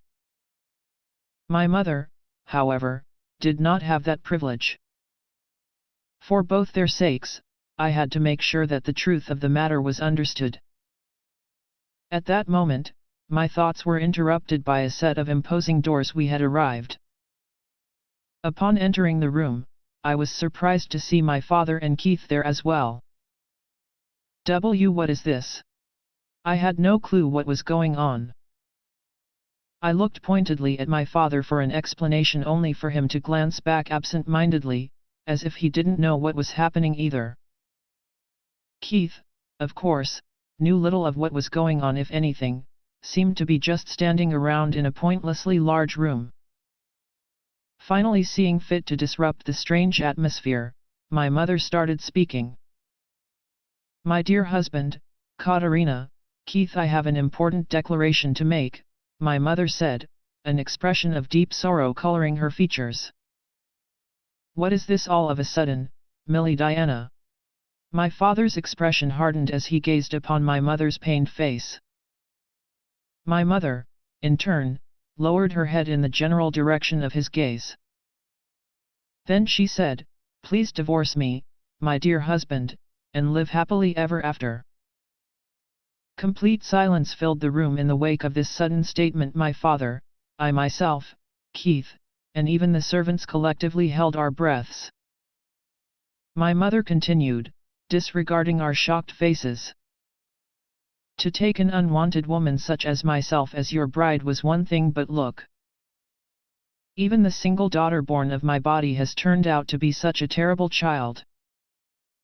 To think that she would even have injured your precious son, Keith, I deeply apologize for her actions. I will take this hopeless daughter back with me to the Addis Manor. I only pray that you, my dear husband, will live a happy life with Keith and his mother. Having finally said those words, tears streamed down my mother's face. In other words, my mother wished to be divorced from my father so he may live happily ever after with Keith's mother, this supposed, non-existent lover. She did not know that, of course. Even so, for my very own mother to call me hopeless in front of such a crowd whom my parents in my previous life seemed to always be saying the exact same thing. The atmosphere in the room was now completely frozen, with everyone in it seemingly petrified by a cold wind. For a while, no one spoke.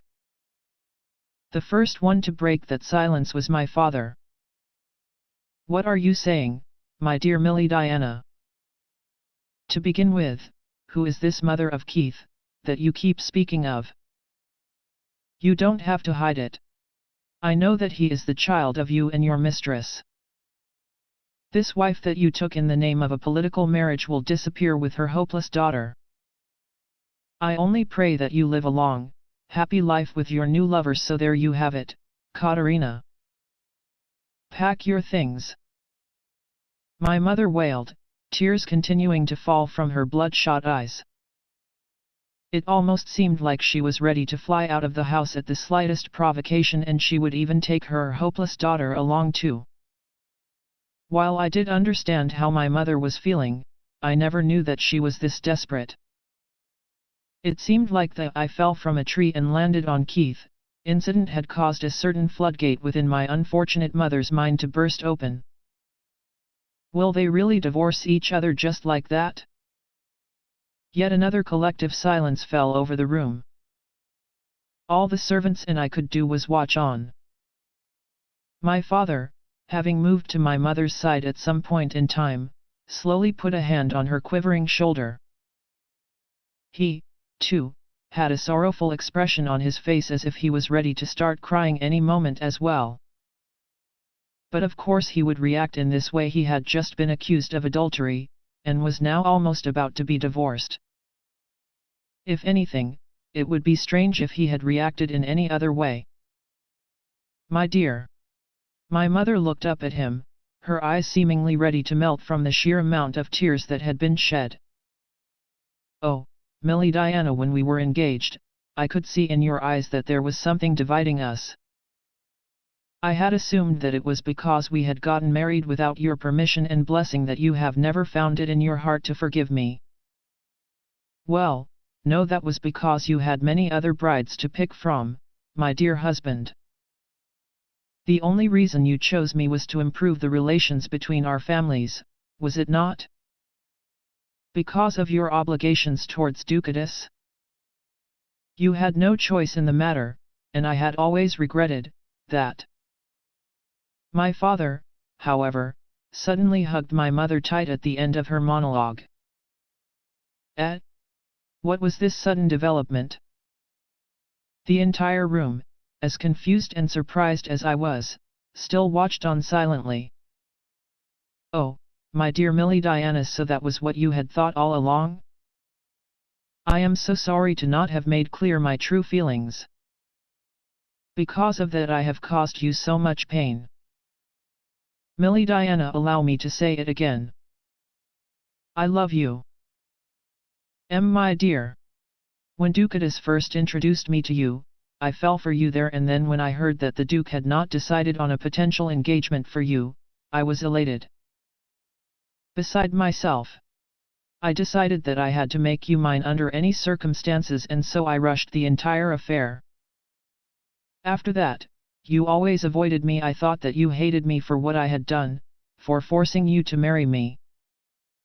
No, in fact, I, too, fell for you the moment I saw you, but I thought that you were just taking me for political reasons, and that you actually disliked me. Oh, Millie Diana, it would seem that we have both misunderstood each other. My dear husband. And with that, the carnage of divorce was averted, instead replaced by a dramatic scene of true love. My parents now only had eyes for each other, at least, if the smitten expressions on their faces were anything to go by. Keith, I, and the servants, who had been watching all this time, could only look on with stunned expressions as my parents' touching scene of rekindled love played before our very eyes. Young miss, young master. It is almost bedtime. Let us return to your rooms.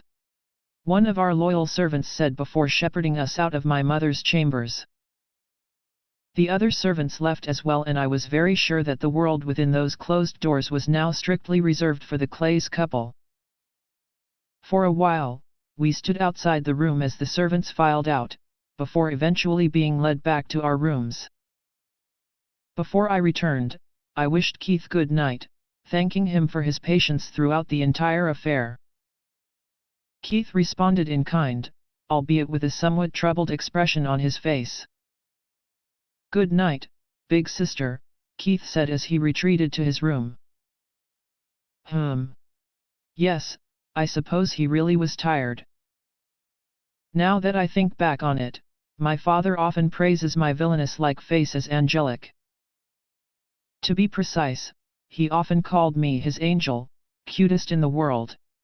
I, of course, took after my mother, so he truly must have found this face we share to be beautiful. In contrast, my father was just flat-out handsome in the most classic sense of the word, but to each their own. With this, the misunderstandings surrounding Keith were over, and my mother would no longer think of him as an illegitimate child.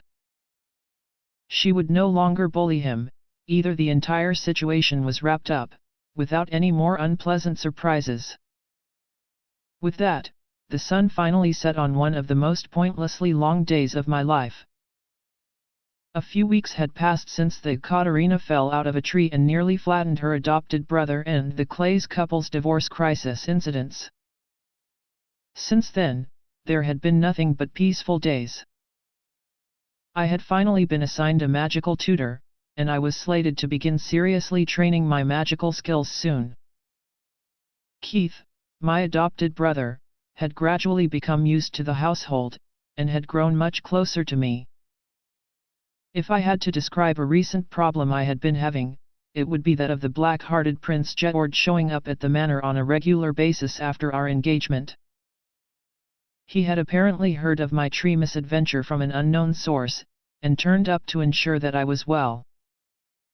I was not injured to a point where I needed visitors, so I calmly explained to Jedward that Keith had cushioned my fall, and I was, for all intents and purposes, fine. How shameful, given that I had the moniker of Wild Monkey in my past life. In what world do monkeys fall from trees? At the very least, I had only fallen because I was careless, and soon I found myself passionately describing the chain of events to the prince. For some reason, however, Jedward's shoulders started shaking as I got to the good part, and I couldn't tell if he was actually listening to me or not.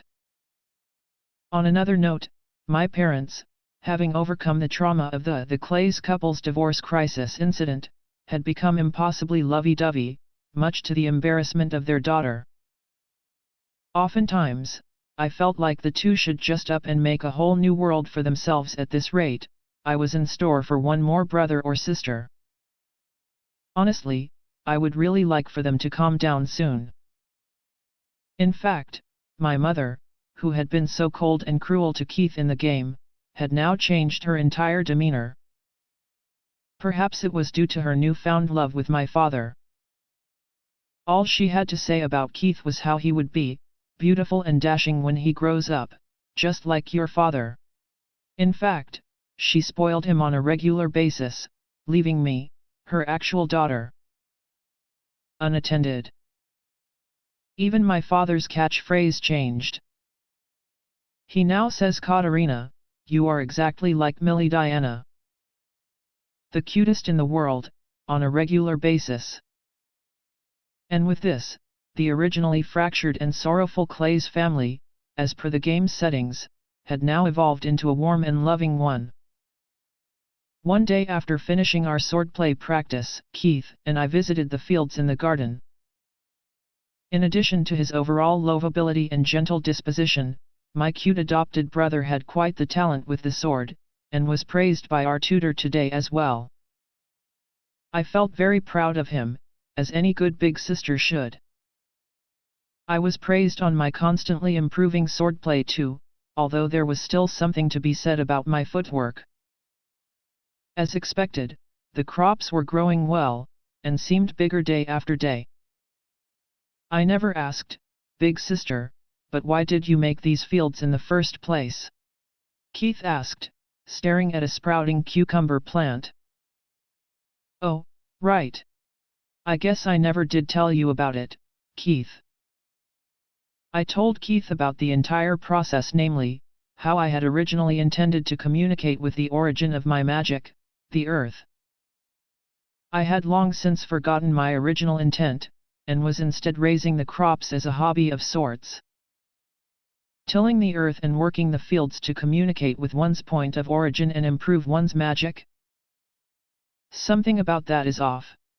That was what Keith said as he heard my response, muttering to himself constantly as he gasped and gaped.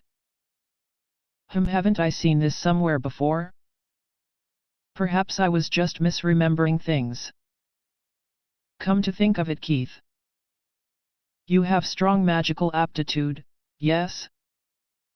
What exactly can you do? Keith was, after all, adopted into the Claes family in part due to his magical abilities. At the very least, he would be capable of spells and feats more impressive than my Earth Razor. Although I had turned to Keith with a beaming, expectant expression, I was surprised to find that he looked somewhat apprehensive, his features hardening. "Keith? What's wrong?" "It's nothing," Keith said, slowly shaking his head. "Oh? Well, see, I can't do anything other than this." With that, I showed Keith my secret hidden technique, Catarina Claes' Earth Razor. A smile returned to Keith's face. "It's tiny." "Yes, you see. It is tiny. Honestly. I wish I could make a wall of earth, or maybe an earth golem and move it around." I hung my head, somewhat saddened by my own abilities. Keith, however, simply stood in place, repeating a single phrase. "Earth golem. Yes. I'd like to try controlling an earth golem."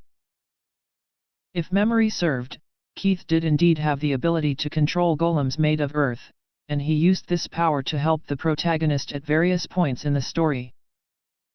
Remembering that particular scene, an idea crossed my mind. If I could control an earth golem myself, I would be able to make it do my bidding. A golem doesn't need any pay or salary. I'd make a good amount of coin. In fact, if I had this ability, I could easily survive outside of the kingdom even if I were to be exiled. I just had to command my golem to build up my own little empire of riches. I tried to make one before, but I don't really know how. That's right. You can do it, can't you, Keith? I would be surprised if he couldn't. It was the very same magic he used in the game. Well, I suppose. But... Please, Keith. A little bit is fine. Show me. Show me. Although Keith seemed hesitant, I continued begging him, asking him to just show me a tiny bit of his magic. All right then, but only a little. Keith nodded. Yay. Thank you very much, Keith. Yes. I've done it. With this, I will earn tons of coin with my magic. I'll avoid the catastrophic bad end.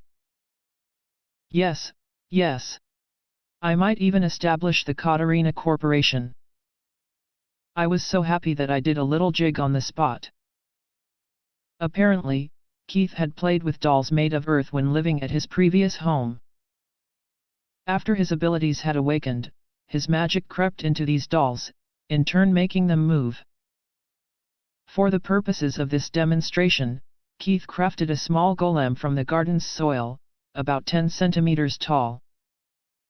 As expected of my adopted brother, he was truly capable. After the golem was adequately set up, Keith placed his hands on his creation and slowly closed his eyes. After a while, he opened them and the golem started walking about, in small but steady steps. That's amazing, Keith. It's moving. The golem is moving. If I infuse some of my magic into the earth golem, I can make it move as I desire. Keith explained as I continued celebrating noisily. Hey, Keith. Are they all of this size? The golem that had carried the protagonist around in the game I had played was much, much bigger. If I infuse even more magic into the golem, it'll become bigger. Would you like to see? Keith had a somewhat conflicted expression as I looked on, my sparkling eyes filled with expectation. I nodded vigorously. After all, what could a 10-centimeter golem do? I would need a much, much bigger golem to expand the scope of my business. Keith's expression darkened somewhat, but, perhaps not wanting to betray my eager look of expectation, he once again placed his hands on the golem. Almost immediately, the previously 10-centimeter golem erupted in size, and was now standing at almost 3 meters tall. I gave a loud, spirited cheer. Really? That's really impressive, Keith. You're a genius. Hey Keith. Can you move this golem around like the small one just now? I asked, still cheering wildly. Yes, it can move in a similar way. Please. Move it. Move it. Well, just a little. And with that, the 3-meter-tall earth golem started moving, its steps resounding in loud thuds. This is it. I finally felt like I was in a kingdom blessed with magic. Honestly speaking, I had not seen any other kind of magic, barring my unfortunately plain Earth Razor. Though due to Earth Razor being what it was, even calling it magic at all was a little sad. Magic was a thing that didn't exist in the previous world that I had lived in, so I couldn't help but have an idealistic view of it. In fact, many a time I had wondered if things would be different if I were able to use magic. And now this is real magic, before my very eyes. I wanted to touch it, to feel that walking, magic-powered golem with these hands. With those thoughts in mind, I slowly approached the walking golem. Keith, who had been controlling the golem from somewhere behind where I was standing, seemed to have muttered something. I was having too much fun to listen, however. I approached the golem slowly, stretching out my hand. Unfortunately, that was when the 3-meter-tall golem's arm began to move. Maybe the golem's arm would just lightly make contact with my chest, or at least, that was what I thought. In truth, the impact was much, much stronger.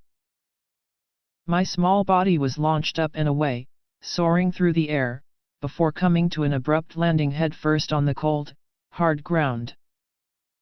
How unlucky have I been lately? All my experiences have been like this.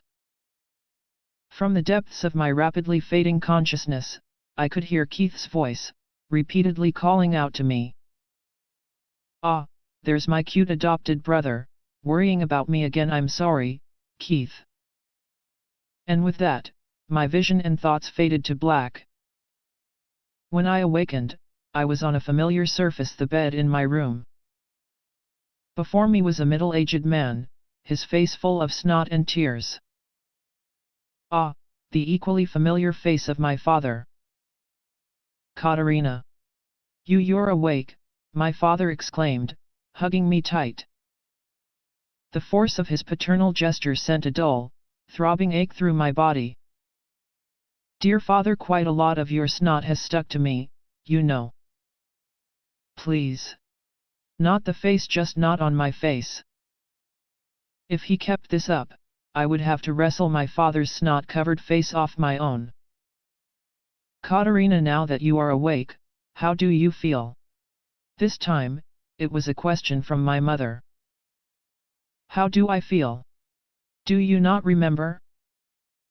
You were launched into the air by the golem that Keith made, and then hit your head on the ground. You were unconscious. Ah. That's right. My attempts to dodge my father's snot had all but caused me to forget why I was in bed in the first place. Even my mother, who had been mostly fussing over Keith lately, seemed genuinely worried. Well? How do you feel? We had a doctor come by and look at your head, but other than a swollen bump and a bit of swelling on your back, you are mostly fine. My head does hurt a little. Ah, there really is a bump, I said, feeling the injury on my head with my fingers. There was also a slight, throbbing pain in my back. In any case, the doctor has said that you will heal in a few weeks. Until then, be sure you rest in peace and quiet. You are prohibited from going out into the gardens until you have recovered. But I have to take care of the fields. My protests were immediately answered with a chilling glare from my mother. If you keep being selfish, Catarina Claes, I will see to it that you are forbidden from ever entering the gardens again from here on out. And no, not that. Until you are better, you are not to venture into the gardens. You will stay here and behave yourself, young lady. Do you understand? Yes, mother. I retreated into my bed, like a frog caught in a snake's predatory gaze. Hey Anne. I whispered softly to my personal maidservant, Anne, who had been standing next to me the whole time. What is it, young miss?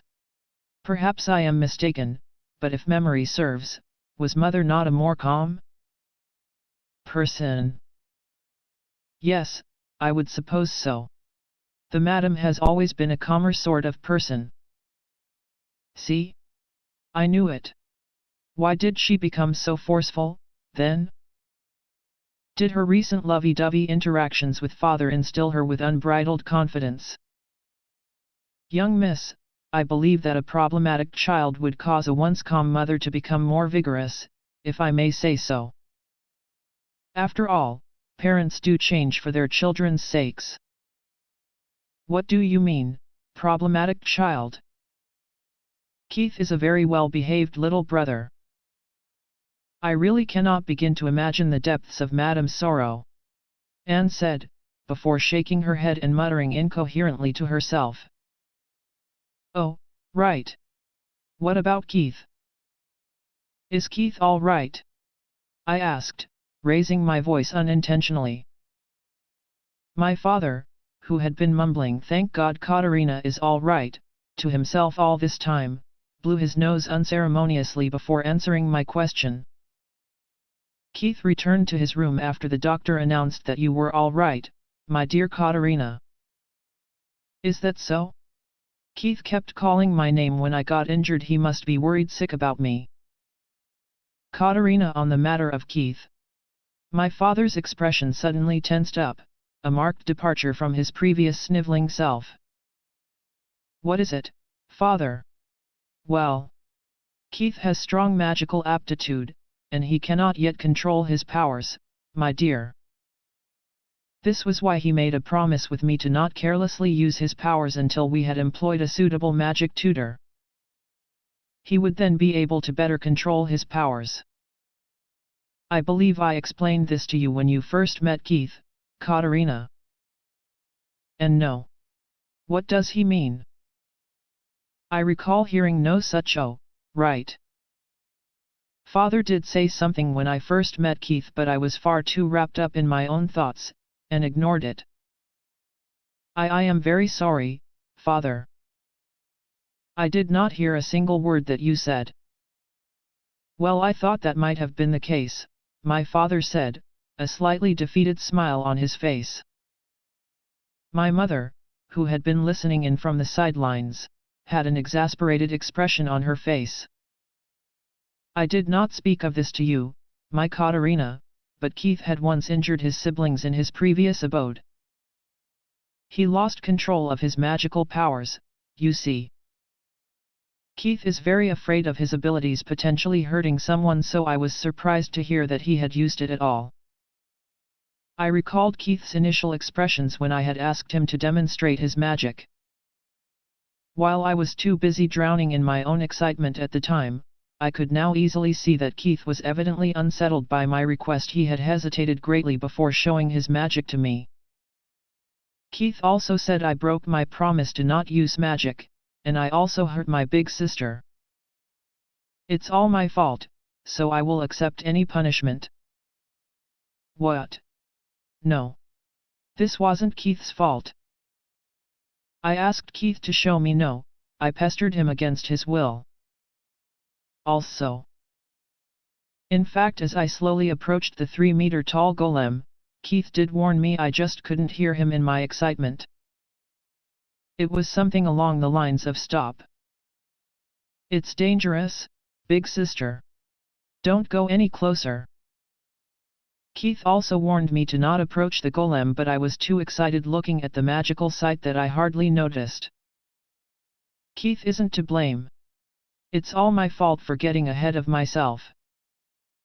I am really sorry. I lowered my head in remorse, apologizing repeatedly to my father, mother, and even Anne, who had been worried about me all this time. So if there is going to be any punishment, I would like to be responsible and take it all upon myself, I said, looking up at my father as I did so. Thank you for telling us the truth, my cute Catarina. I have no intention of punishing either you or Keith. But then, Catarina, it is also true that you have been a little too reckless lately. You have to rest until you are better, do you understand? My father said, gently patting me on the head. My mother, however, kept mumbling to herself. It sounded something along the lines of, just because the girl is a little reckless, she is hardly cute at all. I have to apologize properly to Keith. Yes, you should. But it is already late today. You can do it tomorrow, Catarina, my father said, looking out of the window as he did so. It was already pitch black. I guess the sun had set a long time ago. It had been noon when I ventured outside with Keith. I had been asleep for almost half a day. Well, I will go apologize tomorrow, then. Yes, that is for the best. And do be more careful from now on. My father patted my head once more before leaving my room, my mother in tow.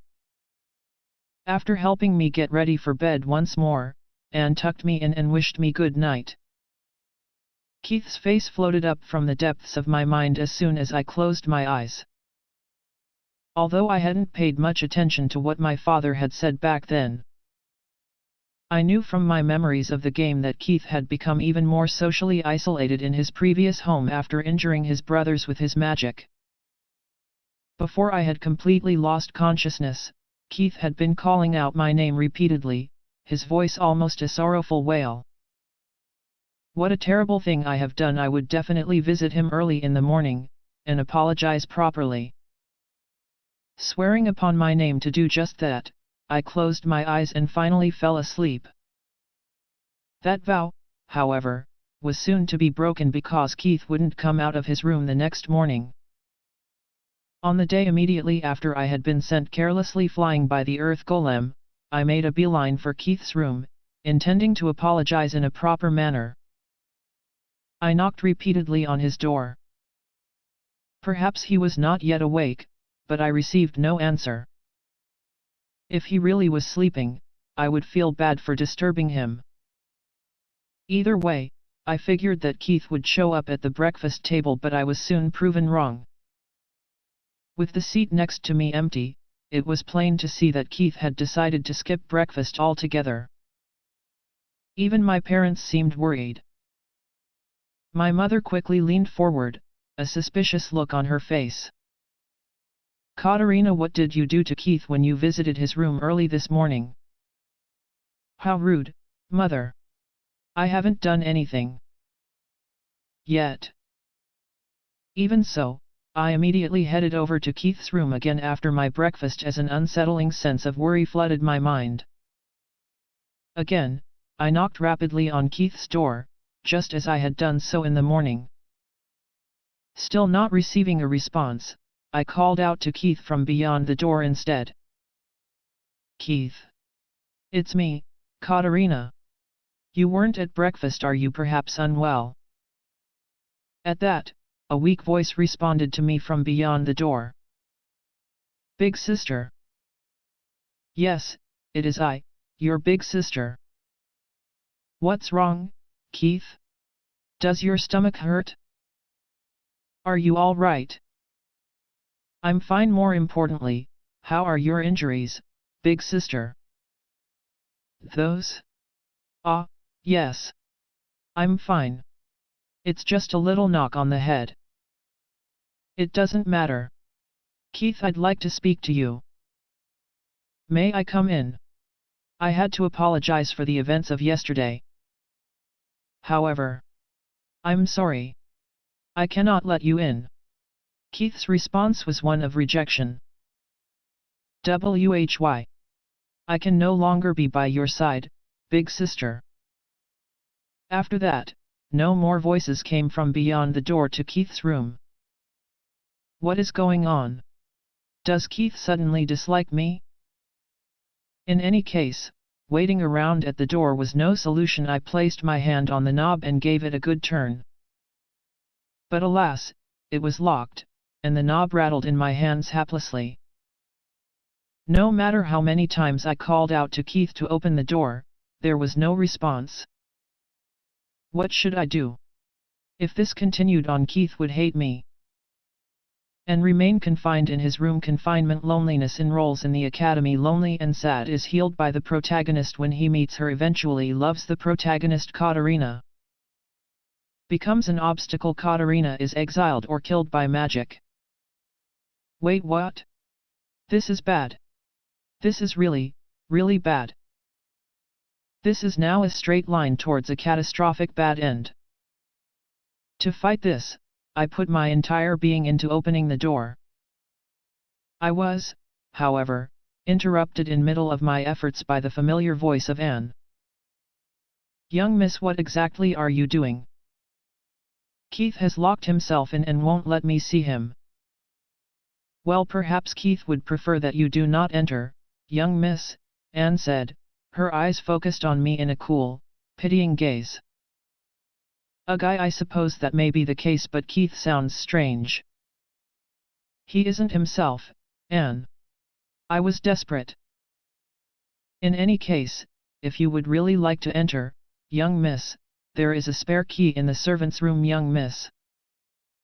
As soon as those words had left Anne's lips, I made a mad dash to the aforementioned room, only to be greeted by yet another depressing sight. Keith had anticipated this and had removed the spare key from its hook prior to locking himself in.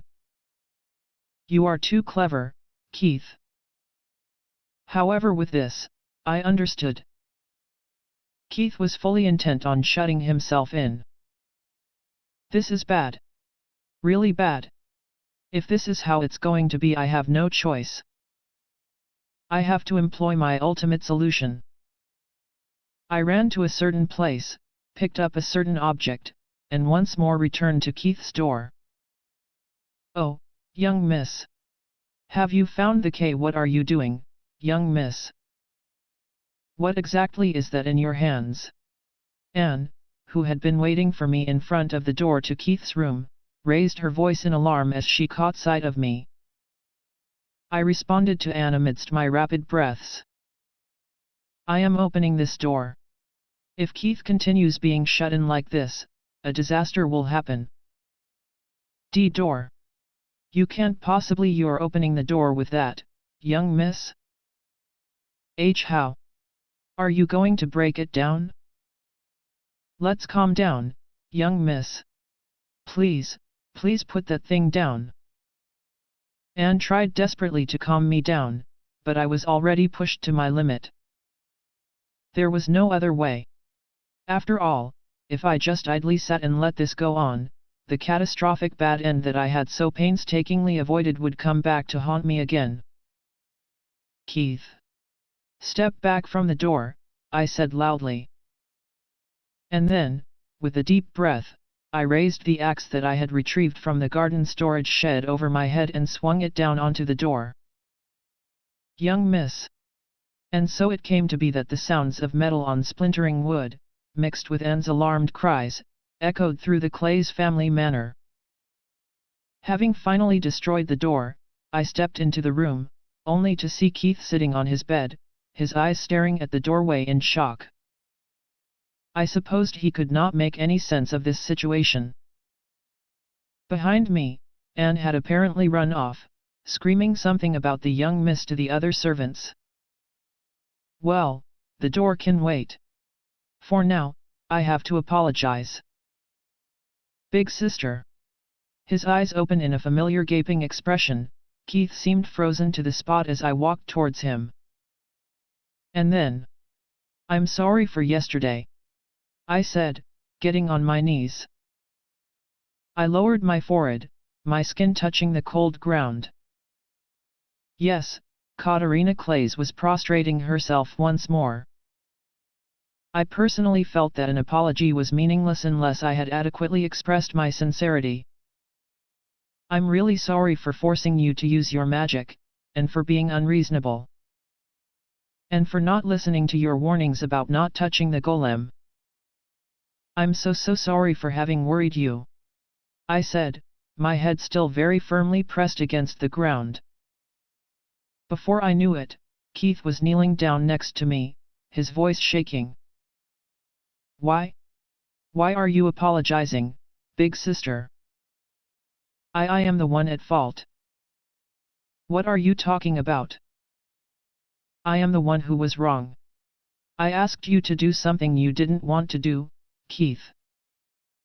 Keith hung his head at my words, his voice impossibly strained as if something was squeezing his very heart. Are you not afraid of me, big sister? Afraid? What does he mean? Well, yes, Keith, I would be scared out of my wits if you had fallen in love with the protagonist and shoved me into a catastrophic bad end. See, could it be? Did Keith already hate me enough to consider getting rid of me? Was I at the bad end I had so desperately sought to avoid? In my previous abode I ended up hurting my brothers with my magic. This time, I hurt you, big sister. Although my magic is strong, I can't control it at all. I swallowed deeply at Keith's words. So he does hate me for forcing him to use his magic. Is it coming? The catastrophic bad end? Which is it? Even though I have strong magical aptitude, I cannot control it well, and I end up hurting people even so. Are you not afraid of me, big sister? Ha! His voice was far from enraged or hateful. This isn't a bad end? You meant it that way, I see. Relieved, I gave a deep sigh of relief. At my words, Keith, who had been hanging his head up until now, suddenly looked up at me in confusion. My eyes met with his. They were a sparkling, beautiful blue. If you can't control your magic, you just have to work hard from now on, right? This was true. Keith was able to control his powerful magic in the game without any issues. As he was now, Keith was only a child of 8. It would hardly surprise me if he learned to control his magic well before he enrolled into the academy. Soon, Father will appoint a magic tutor, and we can be adequately taught. We can even practice our magic together.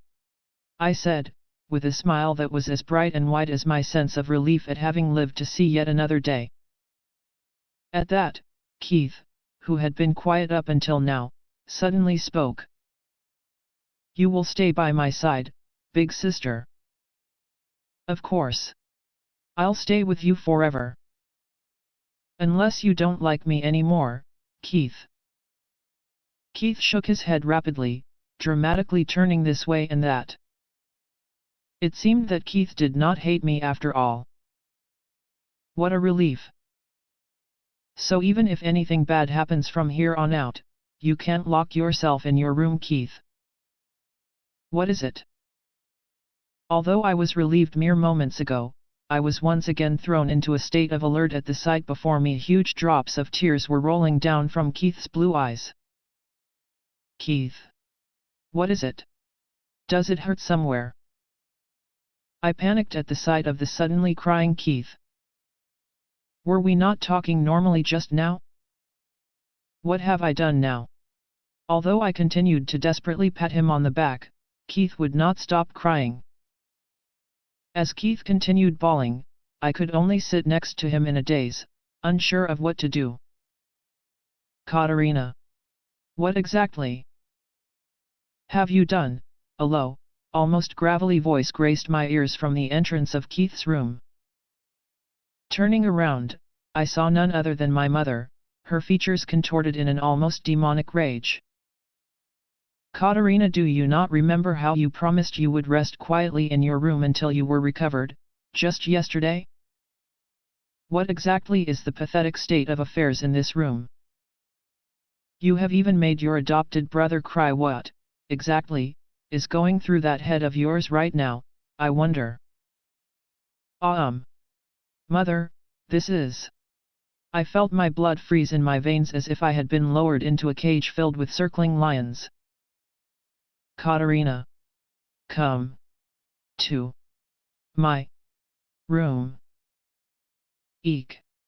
Grabbing me by the collar, my mother comforted Keith in a soothing manner. "Oh my dear Keith. You must have been so frightened. Don't worry, I will take this one away from you. Everything is all right now." Then she turned to me with an expression that could only be described as the polar opposite of soothing. Mother. Wait. This is..." Although Keith himself tried to raise his head and say something in my defense, he had cried a little too much, and could not find the words. Before I realized what was happening, a wall of servants had assembled outside Keith's room. But it would appear that my father, who loved his daughter more than anything else in the world, was not present. And that was how I ended up being forcibly removed and dragged to my mother's chambers, with my only allies unable to defend my actions. For the next few hours, I was continuously lectured by my mother, who seemed nothing less than a demon as she doled out my psychological punishment. When I was finally released from my torment a few hours later, I made my way back to my room, exhausted from such exertion. Anne already had a pot of tea ready for me. I could feel the gentleness of her actions soothing my heart. I suppose I should forgive her for having reported the axe incident to my mother. I drank deeply from the cup, heaving a final sigh of relief. Come to think of it, is Keith all right, having cried that much?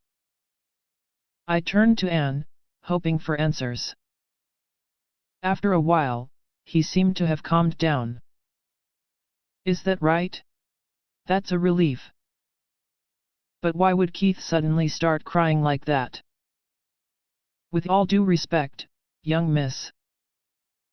Given that you had suddenly destroyed a previously locked door with an axe in your hands, before approaching the person within while still holding the weapon, how do you think Keith would react? Ugh, that was. If it were me, young miss, I would be screaming, crying in fright. I suppose I should apologize to Keith. Yes, I suppose so. But do take care, young miss. Perhaps he would start bawling again at the very sight of you. Anne's cool stare quickly caused my relief to dissipate. Thinking about it calmly, I supposed breaking down his door with an axe was indeed a little too much. I was too afraid of the catastrophic bad end. Why didn't I think of just picking the lock with a needle? But of course, I could not undo what was done, and with my head hung, I trudged over to Keith's room, once again with the intent of making amends. Unexpectedly, however, Keith welcomed me with a big smile on his face, before going on to say, "You aren't scary at all, big sister. Let's stay together from now on." Really, he was the cutest thing. In fact, Keith even begged my mother for clemency on my behalf. Thanks to that, I was allowed back at the dinner table that night. My adopted brother is the absolute best. Not only was he cute, he also had an exceedingly gentle soul. And with this, the Keith locked himself up inside his room. Incident ended on a peaceful note.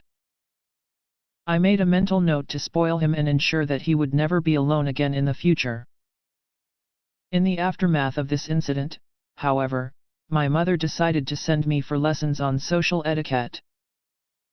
With that, I avoided yet another catastrophic bad end, but was forced to attend stuffy lessons on the manners of nobles by my demonic mother. On my 8th birthday, in the season of spring, my name became Keith Claes. This was the second time I had my name changed in my short life. The first time it happened was when I was 3 years of age. Until then, I was told to keep quiet and sit in a tiny room. If I were ever just a little loud, I would be punished physically, or have my meals taken away. And that was how I spent my days, quietly in that tiny room. One day, however, a man I had never seen before took me away on a grand horse carriage before bringing me to a beautiful mansion. On that day, I met my father, along with my adoptive mother and brothers. Although I was still very young, I could tell from their cold stares that I was not welcome in the least. From the rumors I had heard from the servants later on, it became clear to me that I was an unwanted child. My mother, who was a prostitute, pushed me into the hands of my biological father. I could not ever refer to my parents as father or mother. I did not have that privilege. Similarly, I had to speak in a formal tone of voice to my brothers. In the beginning, I did not know how to speak formally, and as such was punished many, many times. I did not have a seat at the familial dining table either. I ate alone in my room. My so-called parents largely ignored me and pretended I did not exist. That much was acceptable to me. My brothers, however, saw me as something that should be bullied, and persistently stuck to this belief. They would punch me, kick me, and occasionally even lock me up in the storage shed for an entire day. As such, I tried as best as I could to avoid my adoptive brothers, and this was achieved by staying in my room for most of the day. After a while, however, that happened. I remember the day well. The weather was fair. From the window of my room, I could see some small birds building a nest on a nearby tree. Becoming somewhat engrossed in watching the bird on account of its nest-building fervor, I forgot my own place and slowly wandered out of the house to get a better view. Soon, I found myself beside the tree outside. Unfortunately for me, my brothers chose that moment to exit the house as well. My adoptive brothers soon surrounded me, verbally and physically abusing me. "You son of a whore," they taunted as they kicked and punched me. I curled myself up as usual, enduring the pain as I waited for it to pass. That was when it happened. One of my abusers noticed the small birds nesting on the tree. "Hey! There's a bird there, see?" "Oh wow, yet I see. Who gave it permission to build a nest on our land? Cheeky little bugger. We're knocking it down." My adoptive brothers started hurling rocks at the bird. Soon, the nest that the birds had worked so hard to build was destroyed in a shower of pebbles. The birds themselves also fell victim to the projectiles, emitting a pained series of chirps. Stop this! I shouted without thinking. As the words left my mouth, something hot and searing seemed to pour forth from the depths of my heart and body. Without warning, some large objects fell from the sky before I knew it. My adoptive brothers were on the ground, their arms and legs pinned. Scattered across the ground were some oddly shaped pieces of packed dirt, approximately the size of an adult fist. I supposed these bits of compacted earth were the objects that had fallen from the sky earlier on. The bits of earth were quite hard, they had left small craters where they had landed. It would appear that my adoptive brothers had been hit by some of these hard pieces of earth, and were injured. What was all this? I could only stand there, shocked. After a while, my brothers were carried to their rooms by some servants who had come out to check on them. A doctor was called. From his diagnosis, it was discovered that my brothers suffered from multiple impact wounds across their bodies, along with some terribly broken bones. The one who had injured them was none other than me. To be more precise, it was my earth magic that had awakened, and I had used said magic. From that day on, I became even more isolated and ostracized in this mockery of a home that I lived in. Unless it was absolutely necessary, I was prohibited from leaving my room, and my adopted brothers gave me a wide berth. They were, in fact, absolutely terrified at the sight of me, running away with screams of monster, and the like. This not only applied to my brothers, even my adoptive parents and their servants avoided me. While they did not run away like my adoptive brothers did, their fear was reflected in their eyes. I was tormented by their gazes, and so I kept myself cooped up in my room, being as quiet as possible. Days, months, and eventually years passed. Then, another man I did not know came to my room. In recognition of your high magical aptitude, it has been decided that you will become the adopted child of Duke Claes' household.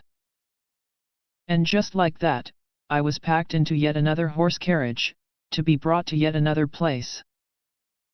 Although I had lived at my previous abode for 5 years, not a single person came out to say goodbye. As soon as I arrived at my destination, it became evident to me that this manor was in a class of its own. It was bigger and grander than my previous abode ever could be. From the intricate vases to the carpets and rugs lining the hallways, the very manor itself exuded an air of refinement. My new father was none other than the master of the manor, Duke Claes. "Hello, are you Keith? Welcome. Welcome to the Claes family," he said, addressing me with a smile. I had never been welcomed in such a way in my life. Caught unawares, I stood, perplexed and at a loss for words. Almost immediately, the Duke set about introducing me to the rest of his family. Madame Claes seemed somewhat aloof as she regarded me with a cold gaze. And then there was her daughter, the Duke's only child, Catarina Claes. My adoptive brothers in the past bullied me on an almost daily basis. Honestly, the very concept of having siblings terrified me. If possible, I wanted to give my new adoptive sister a wide berth, or at the very least just stay out of her way. After a short exchange of introductions and pleasantries with Catarina, I was brought to my new room, and told to have some rest. Due to my sudden journey from my previous abode, I was terribly tired, and soon fell asleep on this large, foreign bed. The very next morning, I sat at the breakfast table with the Claes family. This was the very first time I had partaken in a meal with other people at the same table. The food was impossibly delicious, more delicious than anything I had ever eaten in my life. My heart was filled with a strange sense of warmth. After my meal, I made to return to my room when, unexpectedly, Catarina approached me, offering to show me around the grounds. If possible, I would have wanted to steer clear of her. I did not expect her to approach me instead. "I will show you around the garden, Keith," she said. Instinctively, I responded formally. Thank you very much, Lady Catarina. Keith, we are brother and sister, you know. You should call me Big Sister. Also, you can drop the formalities with me, she said. I was overcome with surprise. Up until now, I was not allowed to refer to any of my family members in such a manner, not even my siblings. Then, as if to reinforce her point, ugh, we're siblings, Keith. It's fine. Also, I've always wanted a younger sibling to call me Big Sister. It is one of my many dreams. It would seem that Lady Catarina wished for me to address her as Big Sister, and so I obliged.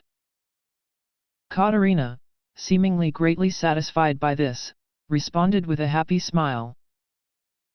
With that, the two of us stepped out into the manor's gardens. Catarina, deciding to take advantage of the pleasant weather, led me around every corner of the gardens. After speaking with her for a while, however, I came to realize that Catarina Claes was a little different than most noble little ladies. I'm pretty good at fishing, you know. We should try it together next time, she said, extending me an invitation. Before long, she was off on another tirade, explaining passionately how she had tilled the earth and planted crops in some fields.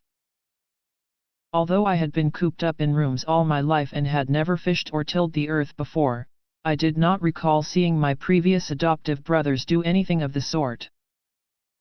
In fact, it occurred to me that most other noble children did not engage in such pursuits. All I could do was maintain a somewhat surprised expression as these thoughts raced through my head. I'll show you my favorite place next. Catarina grabbed my hand, running off in one direction or another. Before long, we were standing before the tallest tree in the garden. The scenery you see from up there is the best, Catarina said, her eyes sparkling with excitement. She then went on to tell me about how she was particularly skilled at tree climbing. I, in turn, told her that I had never done anything like it. Well then, I will teach you all I know. First, observe my movements. Catarina kicked off her shoes and hiked up her dress. Before I could respond, she was off, climbing the tree earnestly. I could only stand, still shocked at what I was seeing. Catarina was making good progress, though the mental strain of being almost able to see up her dress as she climbed took a bit of a toll on me. Catarina, however, paid this no heed, continuing to quickly scale the tree's trunk, and then, right as she was in the middle of her journey, she turned to me, waving with a big smile on her face. And then it happened.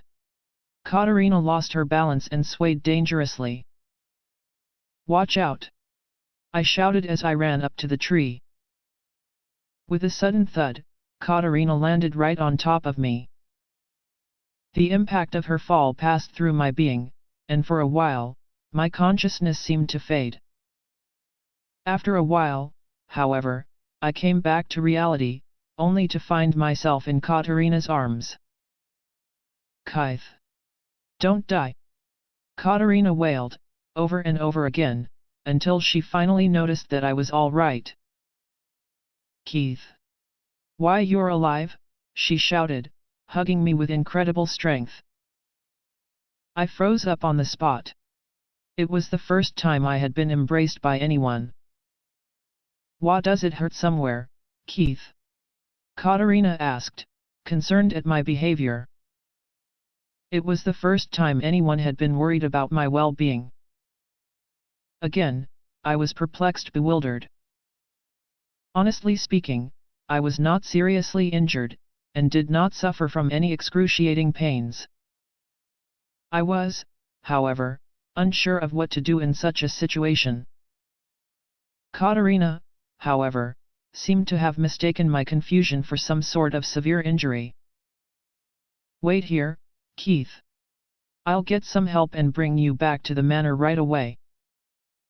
And with that, Catarina ran, not bothering to put on her shoes as she hiked up her dress. She raced towards the manor at an incredible speed. Looking at her rapidly shrinking silhouette, I was somehow filled with a strange warmth, just like I had been at breakfast.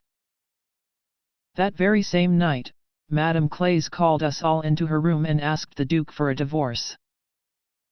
After some conversation, it became evident that she had misunderstood several things, and the two were soon lovingly together again. After that incident, Madame Claes' disposition seemed to change indeed. She was gentle and kind towards me. Of course, Duke Claes himself was kind and loving too. My adoptive sister, Catarina Claes, taught me many things. I was taught, for the first time in my life, how to fish. "Keep this a secret from mother, all right," she said as she taught me how to climb trees. When I was praised by our tutor for my skill at the sword, Catarina was happy for me as if she herself were the one being praised. Every day was vibrant and enjoyable. I felt truly blessed, and so I forgot. I forgot that I was a monster who had hurt others with my magic, dangerous magic that could not be controlled. That day, Catarina and I visited the fields after our swordplay training session. The various plants that Catarina had cultivated were finally starting to grow. As we spoke about the various aspects of fieldwork, the conversation shifted to the topic of magic. "Yes. I'd like to try controlling an earth golem." An earth golem, the infusion of magic into a figure made of earth, and to subsequently control it. Such was the nature of this specific ability. It was also the kind of magic I used. I had, in fact, discovered it coincidentally. I was playing with some dirt, shaping it into dolls while cooped up in my room. In my previous abode, I hardly interacted with anyone. To compensate for this, I made these dolls and sat next to them as I had my meals. I had, however, promised Duke Claes to not use my magic. Although I had strong magical aptitude, I did not yet have the skill to control it. Due to my history of having injured my previous adoptive brothers, the Duke said that he would find a suitable magic tutor who would in time teach me to control my own abilities. Catarina, however, stared at me with such expectant eyes that I gave in. I decided to show her just a little bit of my magic. She, for her part, was greatly pleased with my little walking golem, and immediately asked if I could make it bigger. And so I did, only to find that I could not control a golem of that size. Swept up in her excitement, Catarina approached the golem despite my warnings, and was soon sent flying by the golem's fist. Catarina's small body soared through the sky. This time, I could not catch her. She fell head first onto the cold, hard ground. After she was transported to her chambers by some servants, a doctor was called to give Catarina an in-depth check-up. I heard that she had just hit her head and passed out, but otherwise she was fine. I looked at Duke Claes, who was watching over his unconscious daughter with a concerned expression on his face. I broke my promise to not use magic, and I also hurt my big sister with it. It's all my fault, so I will accept any punishment. I am really, really sorry. Please feel free to chase me out of the household if you see fit. Duke Claes looked at me, visibly troubled. About this incident we should really wait to hear from Catarina after she has woken up. We will discuss it then. More importantly, Keith, you look really ill, as if you would fall over at any moment. Catarina will be fine for now. You should rest in your room. With that, the Duke led me out of Catarina's room. That night, I heaved a sigh of relief as I heard that Catarina was none the worse for wear. Although I wanted to go and meet her right away, I could not. I was afraid. The very next morning, I could not leave my room. For the very first time since I had lived in this manner, I missed breakfast. About when the family's breakfast service had ended. Keith. It's me, Catarina. You weren't at breakfast, are you perhaps unwell? Catarina's voice called to me from beyond the door. Big sister. Without thinking, I responded to her. Yes, it is I, your big sister.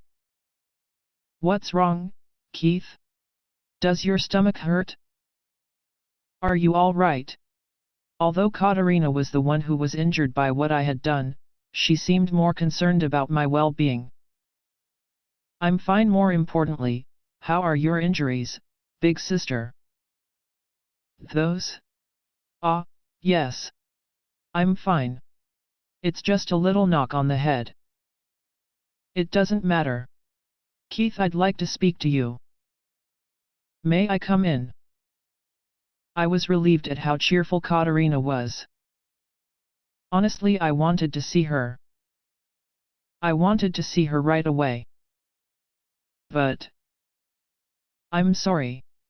I cannot let you in. Why? I can no longer be by your side, big sister. I wanted to see her. But no matter what I did, the image of Catarina passing out stayed anchored in my mind. I wanted to see that she was well and happy, but I could not do that. I could no longer be by Catarina's side. I, being the monster I was with my magic that was perpetually out of control, would only hurt Catarina if I remained here.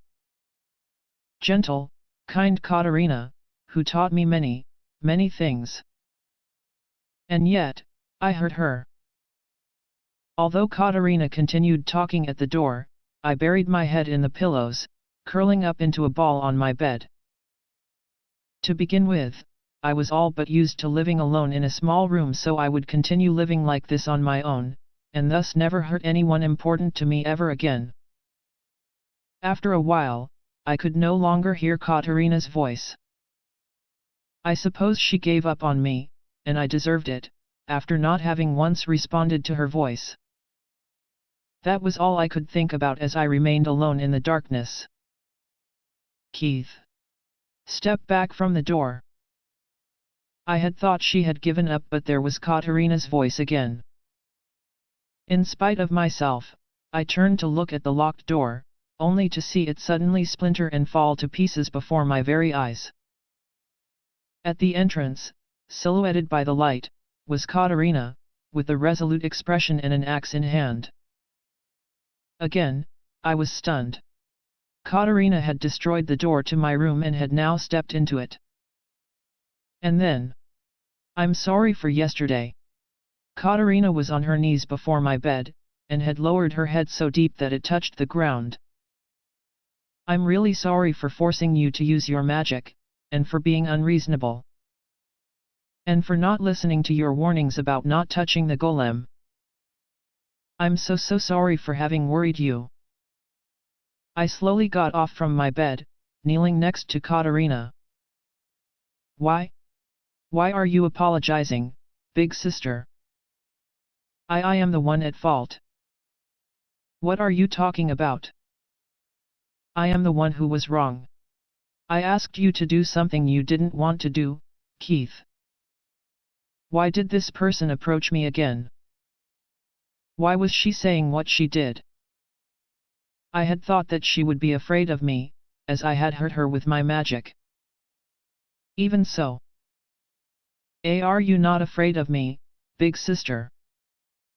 Afraid? In my previous abode I ended up hurting my brothers with my magic. This time, I hurt you, big sister. Even though I have strong magical aptitude, I cannot control it well, and I end up hurting people. Even so, are you not afraid of me, big sister? I told her of the incident that had happened before. With this, I was sure that Catarina would never show herself before me again. I was scared. That I would hurt Catarina, but even more so, the possibility that everyone would stare at me with those eyes again. Those eyes filled with fear, just like my previous families. I was scared. Afraid of being labeled a monster once more. This was why I refused to meet Catarina's gaze, even as she stormed straight into my room. If her eyes were filled with fear, I held my breath, awaiting Catarina's next words. You meant it that way, I see. Those were not the words I was expecting. Confused, I slowly raised my head. My eyes met with hers, Catarina's aqua blue eyes. If you can't control your magic, you just have to work hard from now on, right? Soon, Father will appoint a magic tutor, and we can be adequately taught. We can even practice our magic together. Catarina did not have the slightest hint of fear in her eyes. Instead, it was filled with a gentle warmth, accentuated by her slight smile. You will stay by my side, big sister. Of course. I'll stay with you forever. Being alone was painful and sad. I wanted to be with someone. But no one would stay by my side. If I approached them, they would shout at me, calling me son of a whore or monster. I had all but given up and thought that no one would want to be with someone like me, but there she was, the face of a smiling young girl, saying that we'd be together forever. So even if anything bad happens from here on out, you can't lock yourself in your room, Keith. What is it? Does it hurt somewhere? Catarina raised her voice in alarm as she looked upon my face. Wondering why she was so worked up, I raised a hand to my cheek only to find that it was wet. Tears were streaming from my eyes. I'm crying. Like I did before, silencing my voice as best as I could, cooped up in those tiny rooms. The tears would flow when things were difficult, or when I was lonely. As they did, my chest would hurt, and I would continue to suffer. But then what were these tears? The more I cried, the more my heart was filled with a deep warmth. For the first time in my life, I discovered that people could cry when they were happy, too. Catarina, apparently worried about me, started to pat me on the back. Such gentle, warm hands. That was all I could think as she continued to console me. I want to stay by her side, by Catarina Claes' side. If possible, I would like to stay forever. I resolved to master my magic, and be able to control it well, and then I would stay by Catarina's side and protect her with all my might. Chapter 3, My First Tea Party, and Some New Friends. And so the seasons passed soon. It was summer. I, Catarina Claes, was now 9 years of age. For my birthday, I received a cute-looking dress from Father and a bouquet of flowers from Keith. From my mother, however, I received a mountainous pile of books on manners and social etiquette. Jedward, for his part, came to me bearing a luxurious gift, a necklace with all sorts of expensive-looking gemstones in it. Of course, there was no way I could accept something like that, and so I refused it as best as I could. The prince then asked what I would want instead, and after some thought, I decided to ask for watermelon saplings. It would be most fitting for my fields to have some fruit. As usual, Jedward froze up and remained unmoving momentarily after hearing my request for saplings, but true to his word, did deliver quite a few impressive-looking plants the very next day. Not wanting to waste any time, I quickly had the saplings planted. If the watermelons did bloom and bear fruit, I would be sure to share some with Jedward. On another note, my father, who doted on me as usual, suggested holding a lavish birthday party for me. Personally, I did not want the attention, and so I refused. My mother, agreeing with me on the grounds that I would make an embarrassment of myself, convinced my father to listen to me for once. Even so, a party did have to be held when I turned 15, a social debut of sorts to maintain the family's reputation.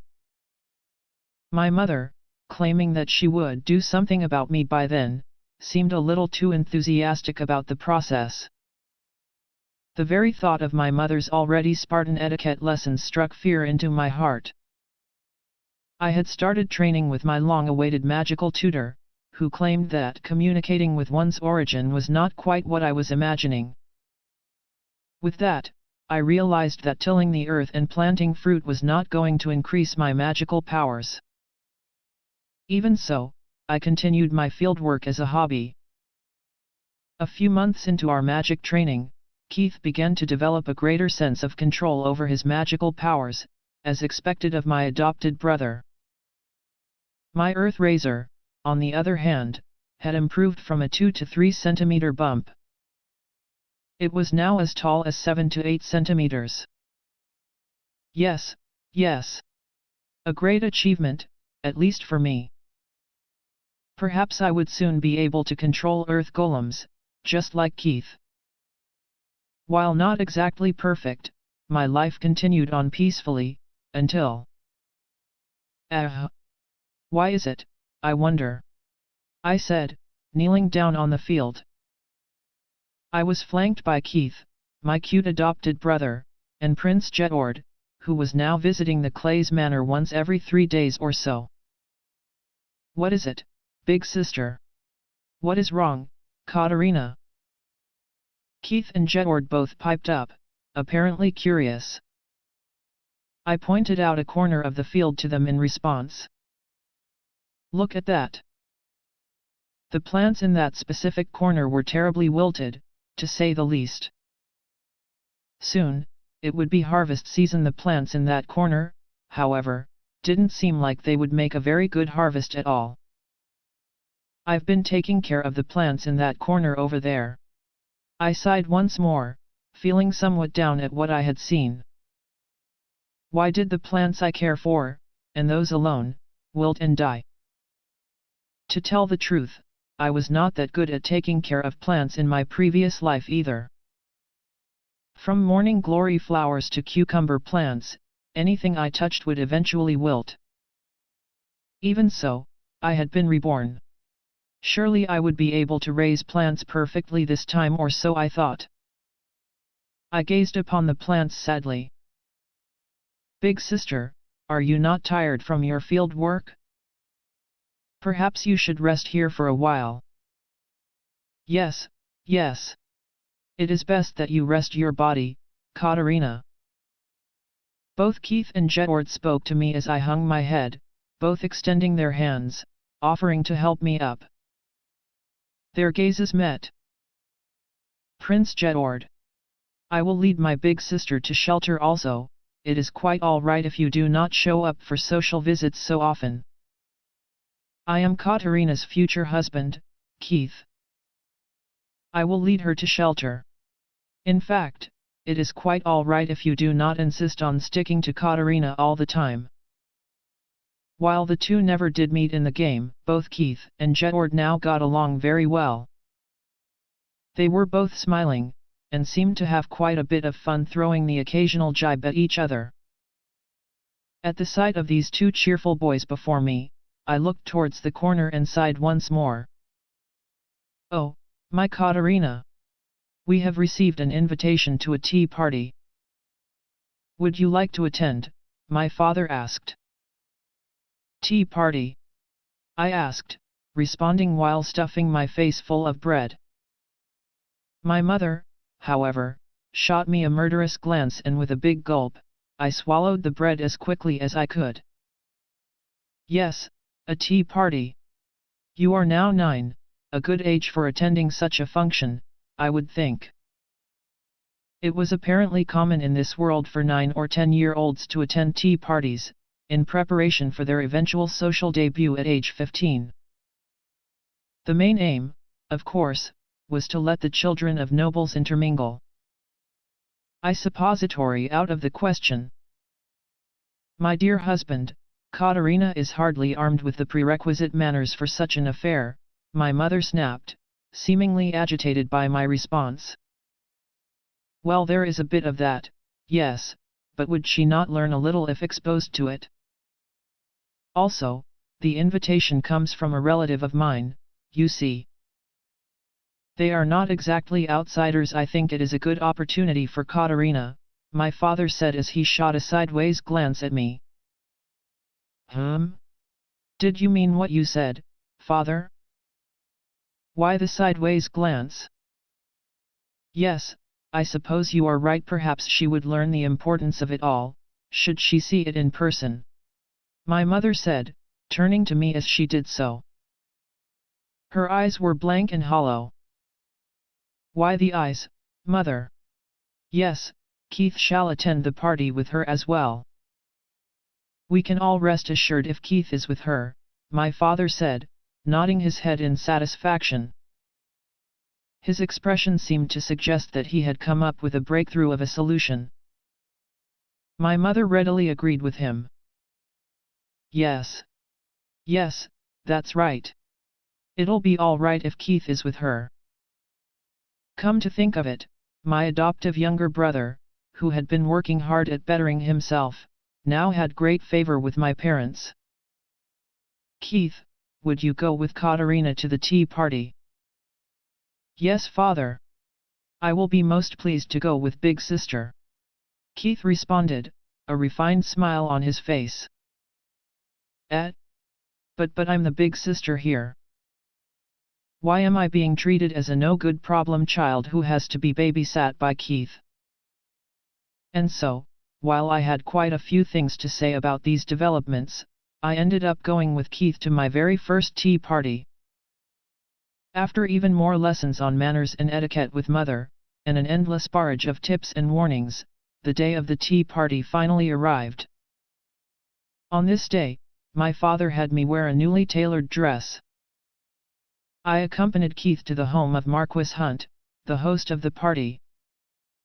Lady Catarina, Master Keith. Thank you very much for attending our family's tea party today. These words were delivered unto us by none other than Lillian Hunt, the eldest daughter of the Hunt family. With her honey-colored hair and eyes, she was a young girl of 14, almost ready for her social debut. Standing behind her were 3 young girls, whom I assumed to be her sisters. If memory served, there were 4 daughters in the Hunt family roster. Lillian's sisters introduced themselves in order of seniority, the second, then the third. Both of these 2 girls resembled their oldest sister. I returned their curtsies and bows as best as I could, recalling what my mother had so desperately taught me. After 3 of the 4 sisters had greeted us, a 4th girl with a somewhat shy and hesitant demeanor came forward. Hello, it is nice to meet you. I am the 4th sister, Mary Hunt. The girl introduced herself with an impossibly soft voice. Unlike her sisters, her hair and eyes were a deep shade of red, almost a burnt sienna. She was, however, beautiful in her own right, with her big eyes and well-shaped pink lips. Mary did her curtsies and bows, prompting me to respond in kind. Immediately after, however, she retreated behind her sisters, disappearing from view. Is it because of my face? Because I look like some sort of villainess? True, perhaps I do look like a villainess, but that doesn't mean I should be treated in such a fashion. I felt a slight tinge of sadness in my heart as the Hunt sisters excused themselves, apparently off to greet their other guests. A few rules for this tea party had been drilled into my mind by mother. For starters, I was not to talk too much, and should instead maintain a slight smile at all times. In addition, I was also not supposed to stuff my mouth full of snacks and candies, nor should I make uncouth slurping sounds when drinking my tea. That wasn't all. Above all else, I could not hike up my dress and run about, even if I could not execute any of the above. My mother made it a point to stuff as many of these rules as she could into my ears. This was why I, on this day of all days, tried to smile as elegantly as possible, and to sip my tea in a most ladylike fashion. After all, this tea party was a simulation of the formalities involved in the great social debuts we all had to eventually attend. The Hunt sisters, still making their rounds and issuing the appropriate greetings, did not sit down for tea. Similarly, Keith and I had to do the same thing before I knew it. We had walked around the room in many, many circles, and I was starting to get somewhat tired. Only then did we stop for tea. Personally, I felt like I had put in quite the effort, so surely a single cookie would not hurt. I reached out to the tray. "Oh? What is this? This is a most delicious cookie." One more wouldn't hurt. And another. "Oh ho! Do I spy a muffin on that tray? I shall try one." In fact, there seemed to be quite a lot of snacks left. The other guests, seemingly lost in conversation, had hardly touched these trays of treats. What a waste! I should have brought along a small box of sorts, so that I may take home some of these snacks with me. Perhaps I could borrow one from the Hunts? Big sister. Keith.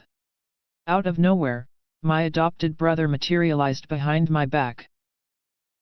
Adequately surprised, I jumped in response. We had become separated while making our rounds, but before I knew it, Keith was standing right behind me. "You surprised me, Keith. Are the introductions all over now?" "Yes, they are mostly done. More importantly, big sister, why are you just standing here?" You would not, perchance, be thinking of bringing back these leftover snacks in a small box of sorts, would you? How is he so amazing? What are you, some sort of esper? A psychic perhaps? Truly amazing. How did he know exactly what I was thinking? That's amazing, Keith. You know me so well. It is not a matter of me knowing you well, big sister. If you really went and did something like that, the class and upbringing of the Claes family would be severely called into question also, big sister. Mother would surely ban you from eating any and all sorts of snacks for quite a while in retaliation. Ugh. You're right. In fact, my mother had reacted this way a few days ago, when I picked up a fallen cookie from the ground and promptly ate it during an etiquette training session, citing the 3-second rule. My mother, of course, prohibited me from eating any and all snacks for 3 entire days. With that in mind, I could only imagine what would happen should I ask the Hunts for a box and come home with leftovers. A week-long ban, perhaps? That would be most regrettable. As unfortunate as it was, I had to dismiss the idea of taking these snacks home. In response, however, I stuffed my face full of whatever snacks I could get my hands on, having long forgotten the promise I had made with my mother. Keith did try to warn me many times. Each time, however, the exchange went the same way. "Have you not had enough, big sister?" "Oh, just a little more," I would say as I continued gorging myself. After all, it would be a tremendous waste to simply leave these snacks sitting around. And they were such delicious snacks. Ah, truly delicious. This one over here too, just one more. Predictably, a familiar pain soon invaded my abdomen, a telltale sign that I had eaten way too many cookies, candies, snacks, and the like. After reassuring the worried Keith that I was fine, all the while with a laughable expression on my face, I took off running to search for the washroom. Upon locating a servant, I asked them for the location of the washroom. I had to turn down their offer of guidance, however, running off in another direction on my own. I would never make it in time if I were elegantly guided by a servant. While I was relieved that I had located the washroom in time, my mad dash towards it had left me not remembering the way back to the reception area.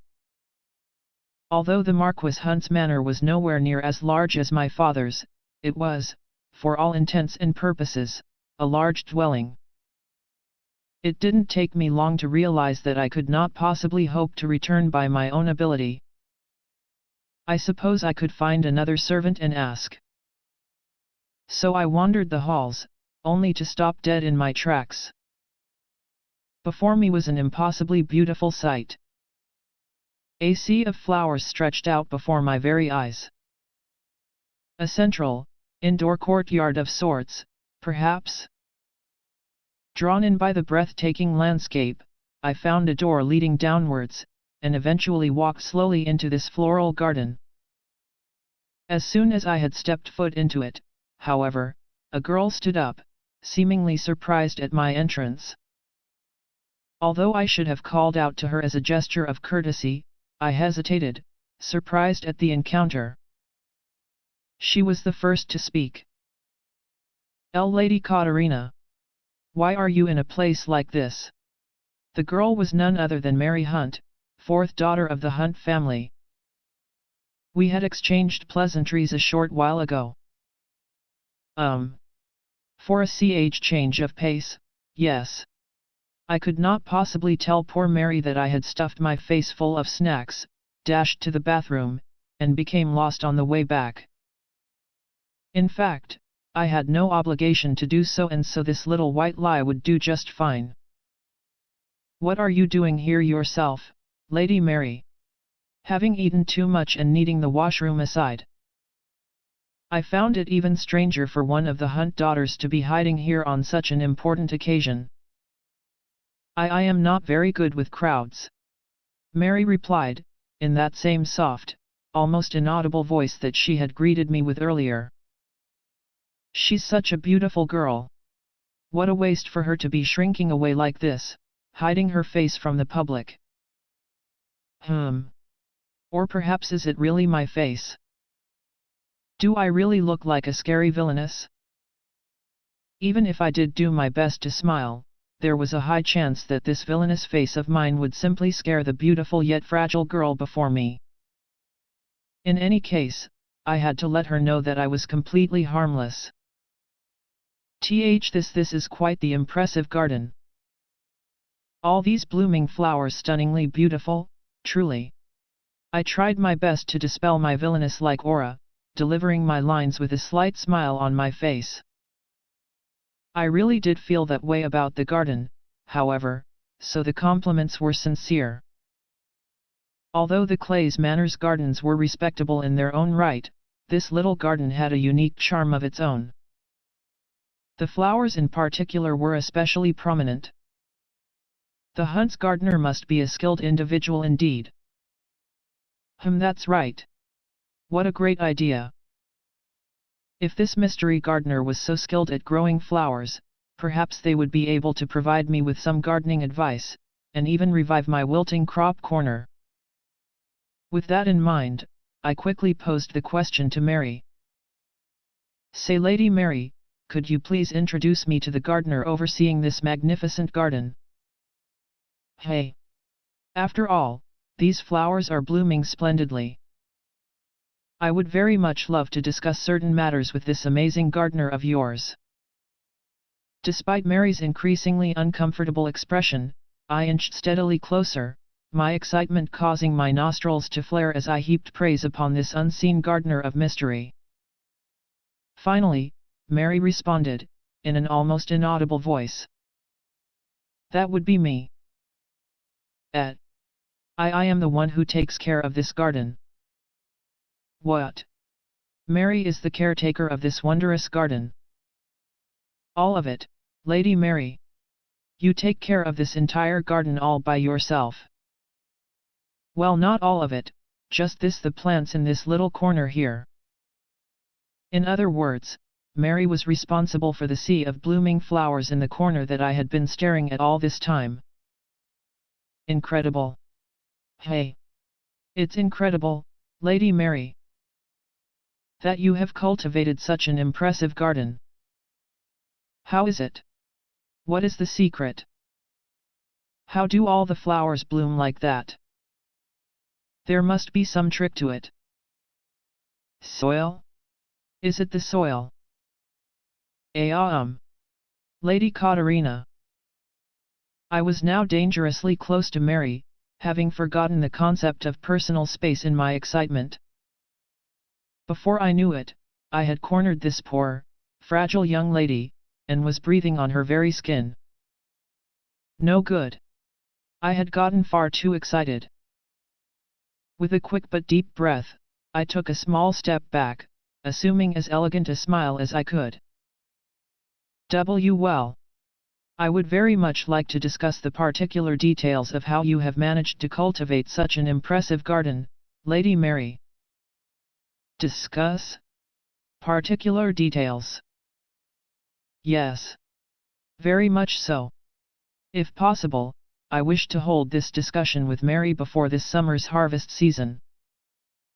Although Mary seemed surprised at the fact that I had tilled the earth and seeded the fields, she listened carefully to my description of the problem. At the very least, she no longer seemed frightened, and at that, I heaved an internal sigh of relief. Eventually, I concluded my explanation. If someone like me could be of use, I would give it my all. However, Lady Catarina, I have never cultivated crops or vegetables before. I cannot make any assumptions on words alone. I deeply apologize for being unable to help. Well then. Could you not visit? Perhaps. I said somewhat desperately to Mary, who was hanging her head. But. Although Mary seemed somewhat reluctant, I continued pleading, even suggesting that I arrive with a horse carriage and escort her to the manor. The life of my crops is on the line. This is of utmost importance. I recalled the cruel fate that my morning glories and cucumber plants had faced in my previous life. Finally relenting under my continued assault, Mary agreed to pay a visit to the Claes manor and have a look at the crops herself. Mary, however, fervently refused to be picked up, apparently willing to make the journey herself. With that, I was once again in a somewhat jovial mood, and was safely led back to the reception area by Mary. Keith, however, let me have quite the earful, having been worried all this time at my sudden disappearance. For some reason, it felt like our big sister-younger brother relationship was now somewhat reversed. And so it came to be that the first tea party in my life came to an end relatively plainly, as opposed to a huge social embarrassment. A few days after the tea party, Mary paid a visit to the Claes manor, as promised. To address the problem my crops were facing, Mary had even read up on crop cultivation in advance. What a kind, gentle girl. After some conversation, I found out that Mary and I were the same age, and we became fast friends. Although she was somewhat afraid of me at first, Mary was now all smiles. And my crop corner would also eventually recover, albeit after countless visits from Mary. Mary, thank you so much. Because of you, the crops are doing well again, I cheerfully said, gazing at the now restored crops as I did so. No, you worked hard too, Lady Catarina. Mary replied, that same gentle smile on her face. To be smiled at by such a lovable, beautiful girl. A feast for the eyes. I was sure they would all wilt and die, but now look. You're really something else, Mary. That's not true. Despite her humble demeanor, Mary really did have quite the talent at cultivating plants. It almost seemed like her very hands breathed life into ailing plants of all kinds. Yes, Mary's hands are special. Come to think of it, isn't there a term for this sort of thing? You have quite the green thumb, Mary. Maybe even green hands too, ha! Green thumb. Yes, a green thumb. It's a term used to refer to those with a particular talent for cultivating plants, you see. Of course, it refers to more than just your thumb. Special hands, maybe. Special hands? Yes. By your talented hands, you breathe life into dying plants. You're really quite good at it. I held Mary's hands strongly in my own. Mary, however, had her eyes wide open, and was preoccupied with staring at her own hands, now clasped in mine. My hands are special. Yes. Green thumb, hand, you know. You're a special and wonderful person, I said, laughing. Mary smiled ever so slightly in response. Ah, her smile is a true blessing. Like a blooming flower. Lady Catarina, your fields have now recovered, but if it is possible, may I visit you again? Of course. Come visit anytime, I declared, laughing wholeheartedly as I responded. Although Mary had asked the question in a reserved manner, she seemed pleased by my response. A green thumb is really quite remarkable, isn't it? Keith, who had been standing quietly next to me this whole time, said. Quite. Especially if they are on hands like Mary's. She works wonders on plants. Yes. A long time ago, I read a book called The Girl with the Green Thumb, and so I know of the phrase. Did you read that book too, big sister? I don't think so, Keith. At least, it wasn't from a book. Somehow it just floated to the front of my mind. I remembered the phrase as I looked upon Mary. Did I learn of the phrase from some other place? That aside, big sister. Lady Mary has sure become more cheerful as of late. That's right. Although she was quite afraid of me at first. Afraid of you, big sister? Yes, unfortunately. It has to be this villainous-like face of mine, I replied, in a self-deprecating manner. I really hate this villainous-like face that I've inherited from my mother. Keith, for his part, seemed surprised.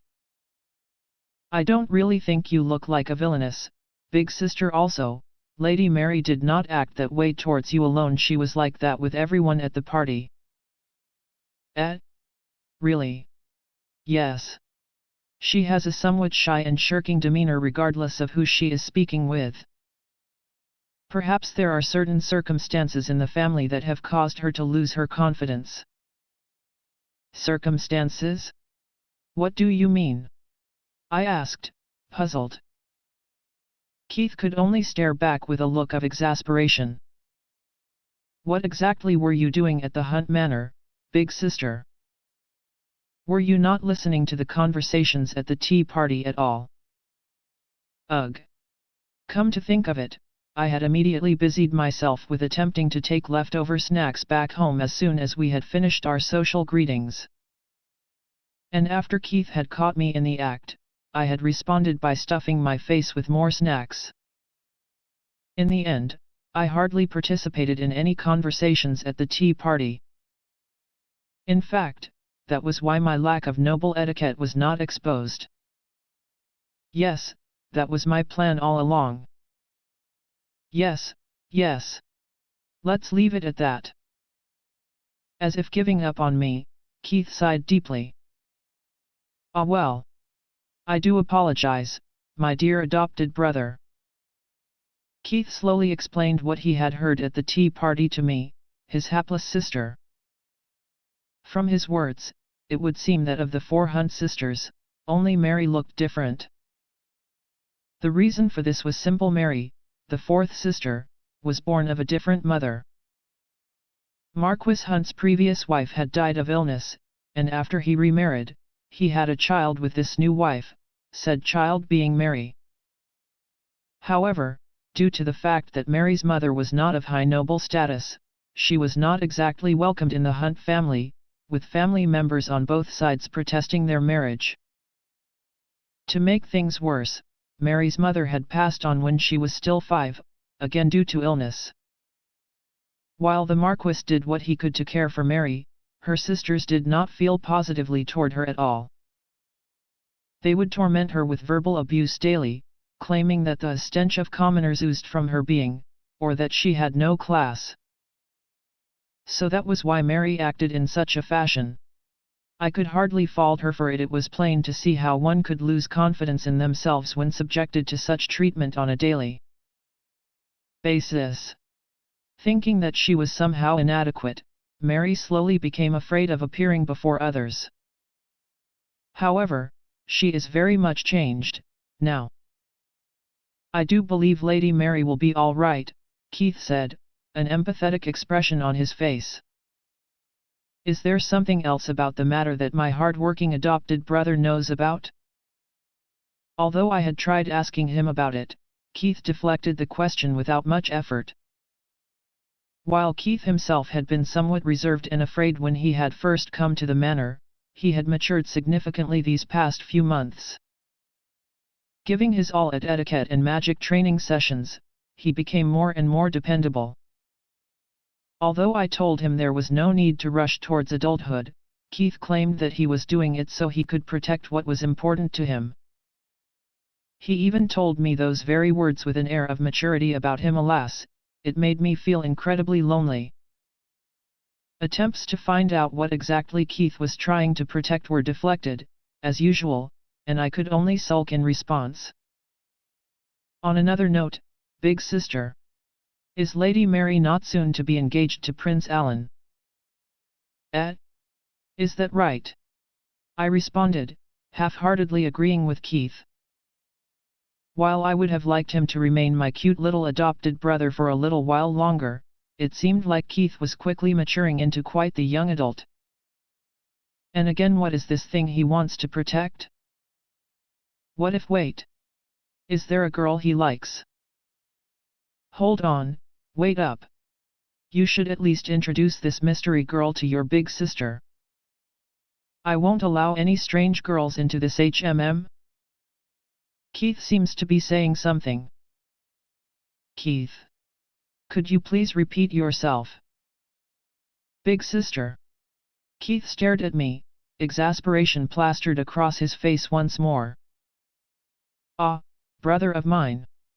I do apologize. As I was saying, it will soon be time to announce Lady Mary's betrothal to Prince Alan. Who's Mary getting engaged to again? Prince Alan. You remember, yes? Prince Jedward's twin brother, the fourth prince in line to the throne. As she is now, there is a high chance that Lady Mary will be announced as Prince Alan's future bride, yes. Engaged? Future bride? Prince Alan. Well, it has not been confirmed yet, but now would be a good time for it. The Hunt family is known for its riches and high social position, even amongst the other marquises. A most fitting candidate for the prince, as they are of the same age as well. Big sister, where are you going? After listening to a little over half of Keith's explanation, I ran off, heading straight for my room. Prince Alan Stewart. He's one of the possible love interests in the game. Rushing back to my room, I quickly retrieved the archive of memories on the game I played in my past life and cross-checked its contents. After laying out the archive on my desk, I flipped through its pages rapidly before eventually coming to a stop at Prince Alan's entry. Alan Stewart, Jedward's twin brother, and fourth in line to the throne. Up until age 5, he had a considerably weak constitution, and his caretakers were not sure if he would survive. As a result, those around him did everything they could to ensure that he would live, eventually spoiling him in the process. Due to this, his personality is a little twisted as well, although nowhere near Jedward's level. Feeling a massive inferiority complex due to Jedward's savant-like capabilities, he hardly spoke to his older brother, seeing him as an arch-rival. At the age of 15, Alan would enroll in the academy with his brother, and often compete with him both academically and magically. When the results of the Academy's first test are published, however, Alan came in third, with Jedward in first place, and the protagonist in second. While Alan had resigned himself to the fact that he could never outdo his brother, he takes great offense to being bested by a commoner girl, and in turn views her as a rival too. After some interaction, Alan would eventually fall for the protagonist, charmed by her optimistic nature. As the game progresses, the protagonist would tell him that "You are perfect as you are, Alan." This declaration, in turn, brought some measure of peace to his heart. And eventually Alan's bitter sense of rivalry with Jedward would diminish as well. In this scenario, Catarina Claes, all-time villainess, was nowhere to be seen. Although she did attempt to bully the protagonist due to her good grades, despite being a commoner, she did not have much screen time in this route at all. In Catarina's place was another rival, none other than Mary Hunt, daughter of Marquis Hunt. Although she respects Alan from the bottom of her heart and is somewhat jealous of the protagonist, she does not engage in any bullying or mean tricks. Instead, Mary conducts herself as a noble lady with excellent upbringing, being skilled at social etiquette and dancing, unlike the commoner-born protagonist. Although Jedward and Catarina hardly care about Mary's existence, Alan is fond of her, although not in a romantic sense. Instead, he views her as a lovable little sister, and the two get along well. In fact, even the endings of the game were different. Should the protagonist obtain a happy end and succeed in romancing Alan, Mary would give them her blessing, asking the protagonist to take care of Prince Alan from here on out. Her eyes, however, would be filled with tears, and her heart filled with sorrow. In the bad end scenario, Mary and Alan live happily ever after instead, and that was that. I thought intensely about the information I had just processed. Why is it only Catarina that suffers? Isn't Mary a rival character too? You don't see her desperately escaping catastrophic bad ends. To begin with, why is Mary such a gracious character even though she's a rival? Catarina is the only one who's a villainess, apparently. What were the staff behind this game thinking? Why do they only subject Catarina and no one else to these terrible scenarios? That's just too sad of a character design. You people should try being reborn as Catarina Claes just once, let's see how you like that. And then there's Alan. Why does he get a nice ending either way? Look at Jedward, or Keith. They end up becoming murderers and disappear into the wild. This is completely unreasonable. I'll never forgive you, fortune lover staff. If I ever find my way back to my old world, I have a good mind to storm into their offices and tear them a new one. For now, I suppose I should put away my heated monologue. I turned to the page once again. There was no mistaking it, Mary Hunt was my gentle, cute, and lovable friend. The Mary in the game of fortune lover, however, was the perfect image of a noble lady. This did not match the somewhat shirking and shy Mary that I currently knew.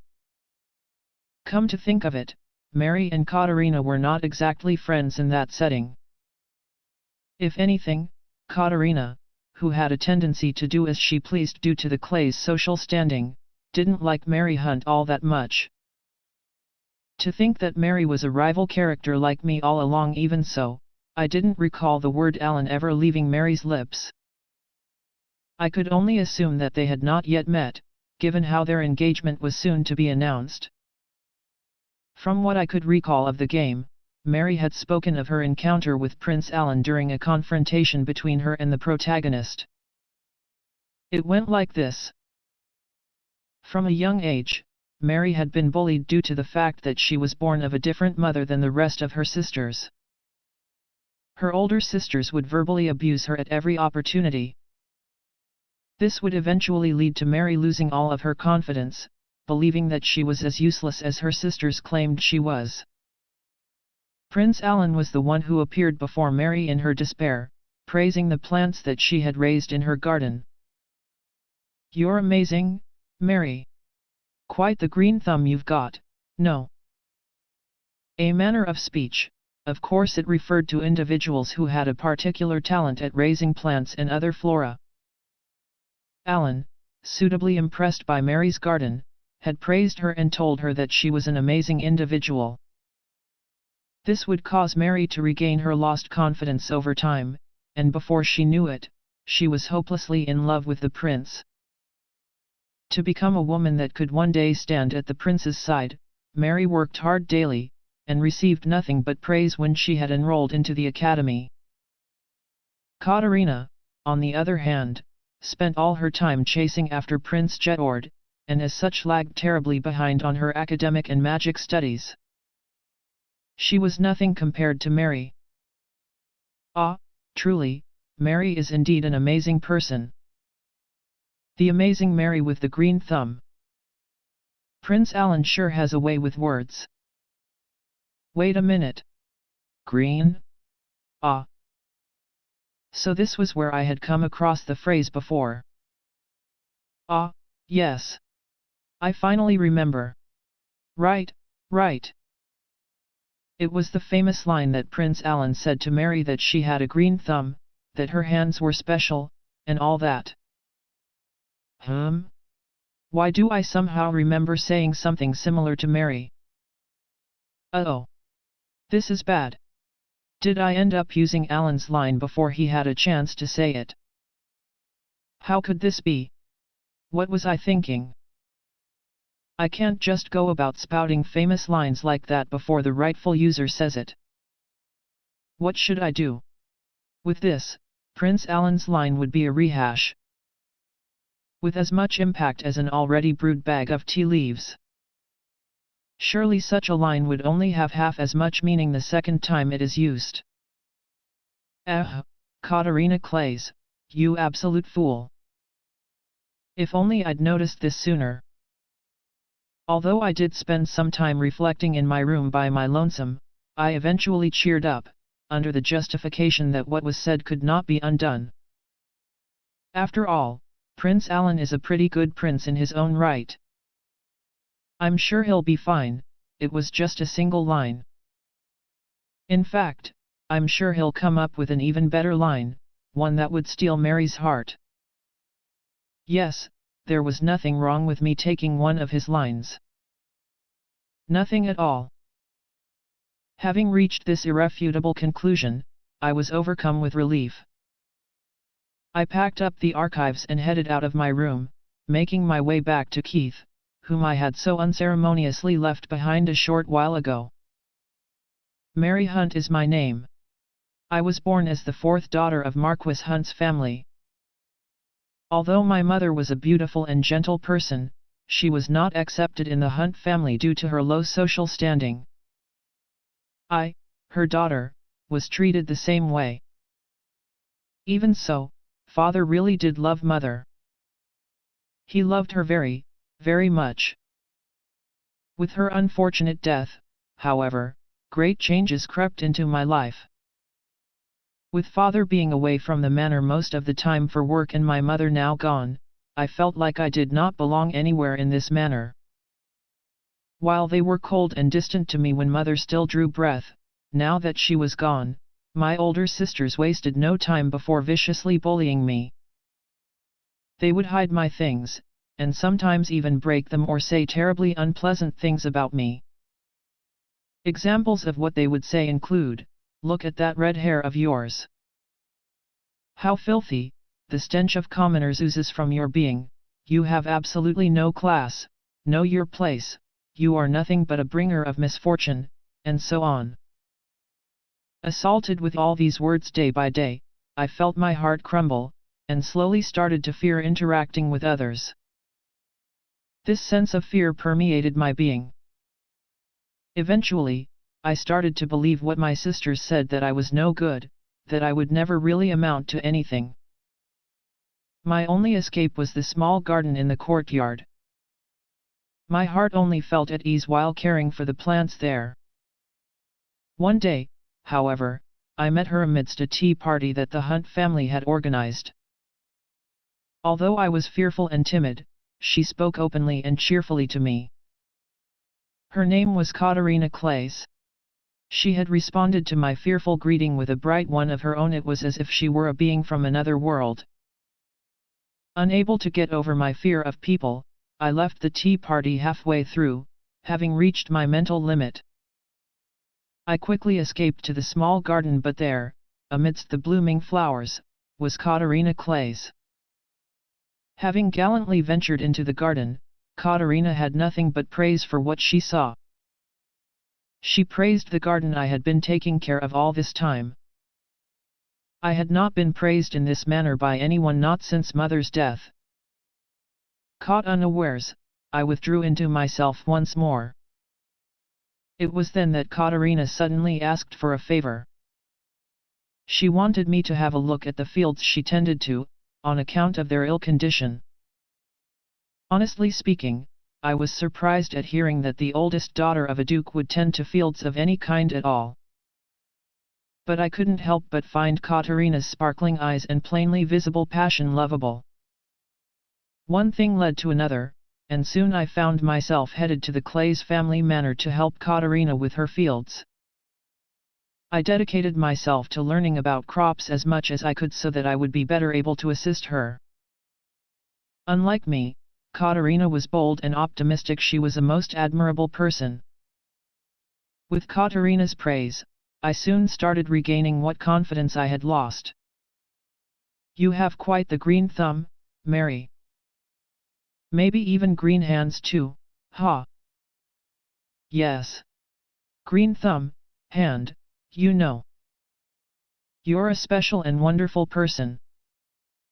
I had thought that I was nothing more than a weakling, a no-good girl who could never accomplish anything. However, Catarina said that I was a special, wonderful person. I was really happy. I felt that now, more than ever, I had to become someone who was fit to stand next to Catarina. I had to be a worthy friend. And so I would bid farewell to the cowardly, weak Mary Hunt. One day, surely, I would be able to stand next to her proudly. Yes, I would work hard to become such a person.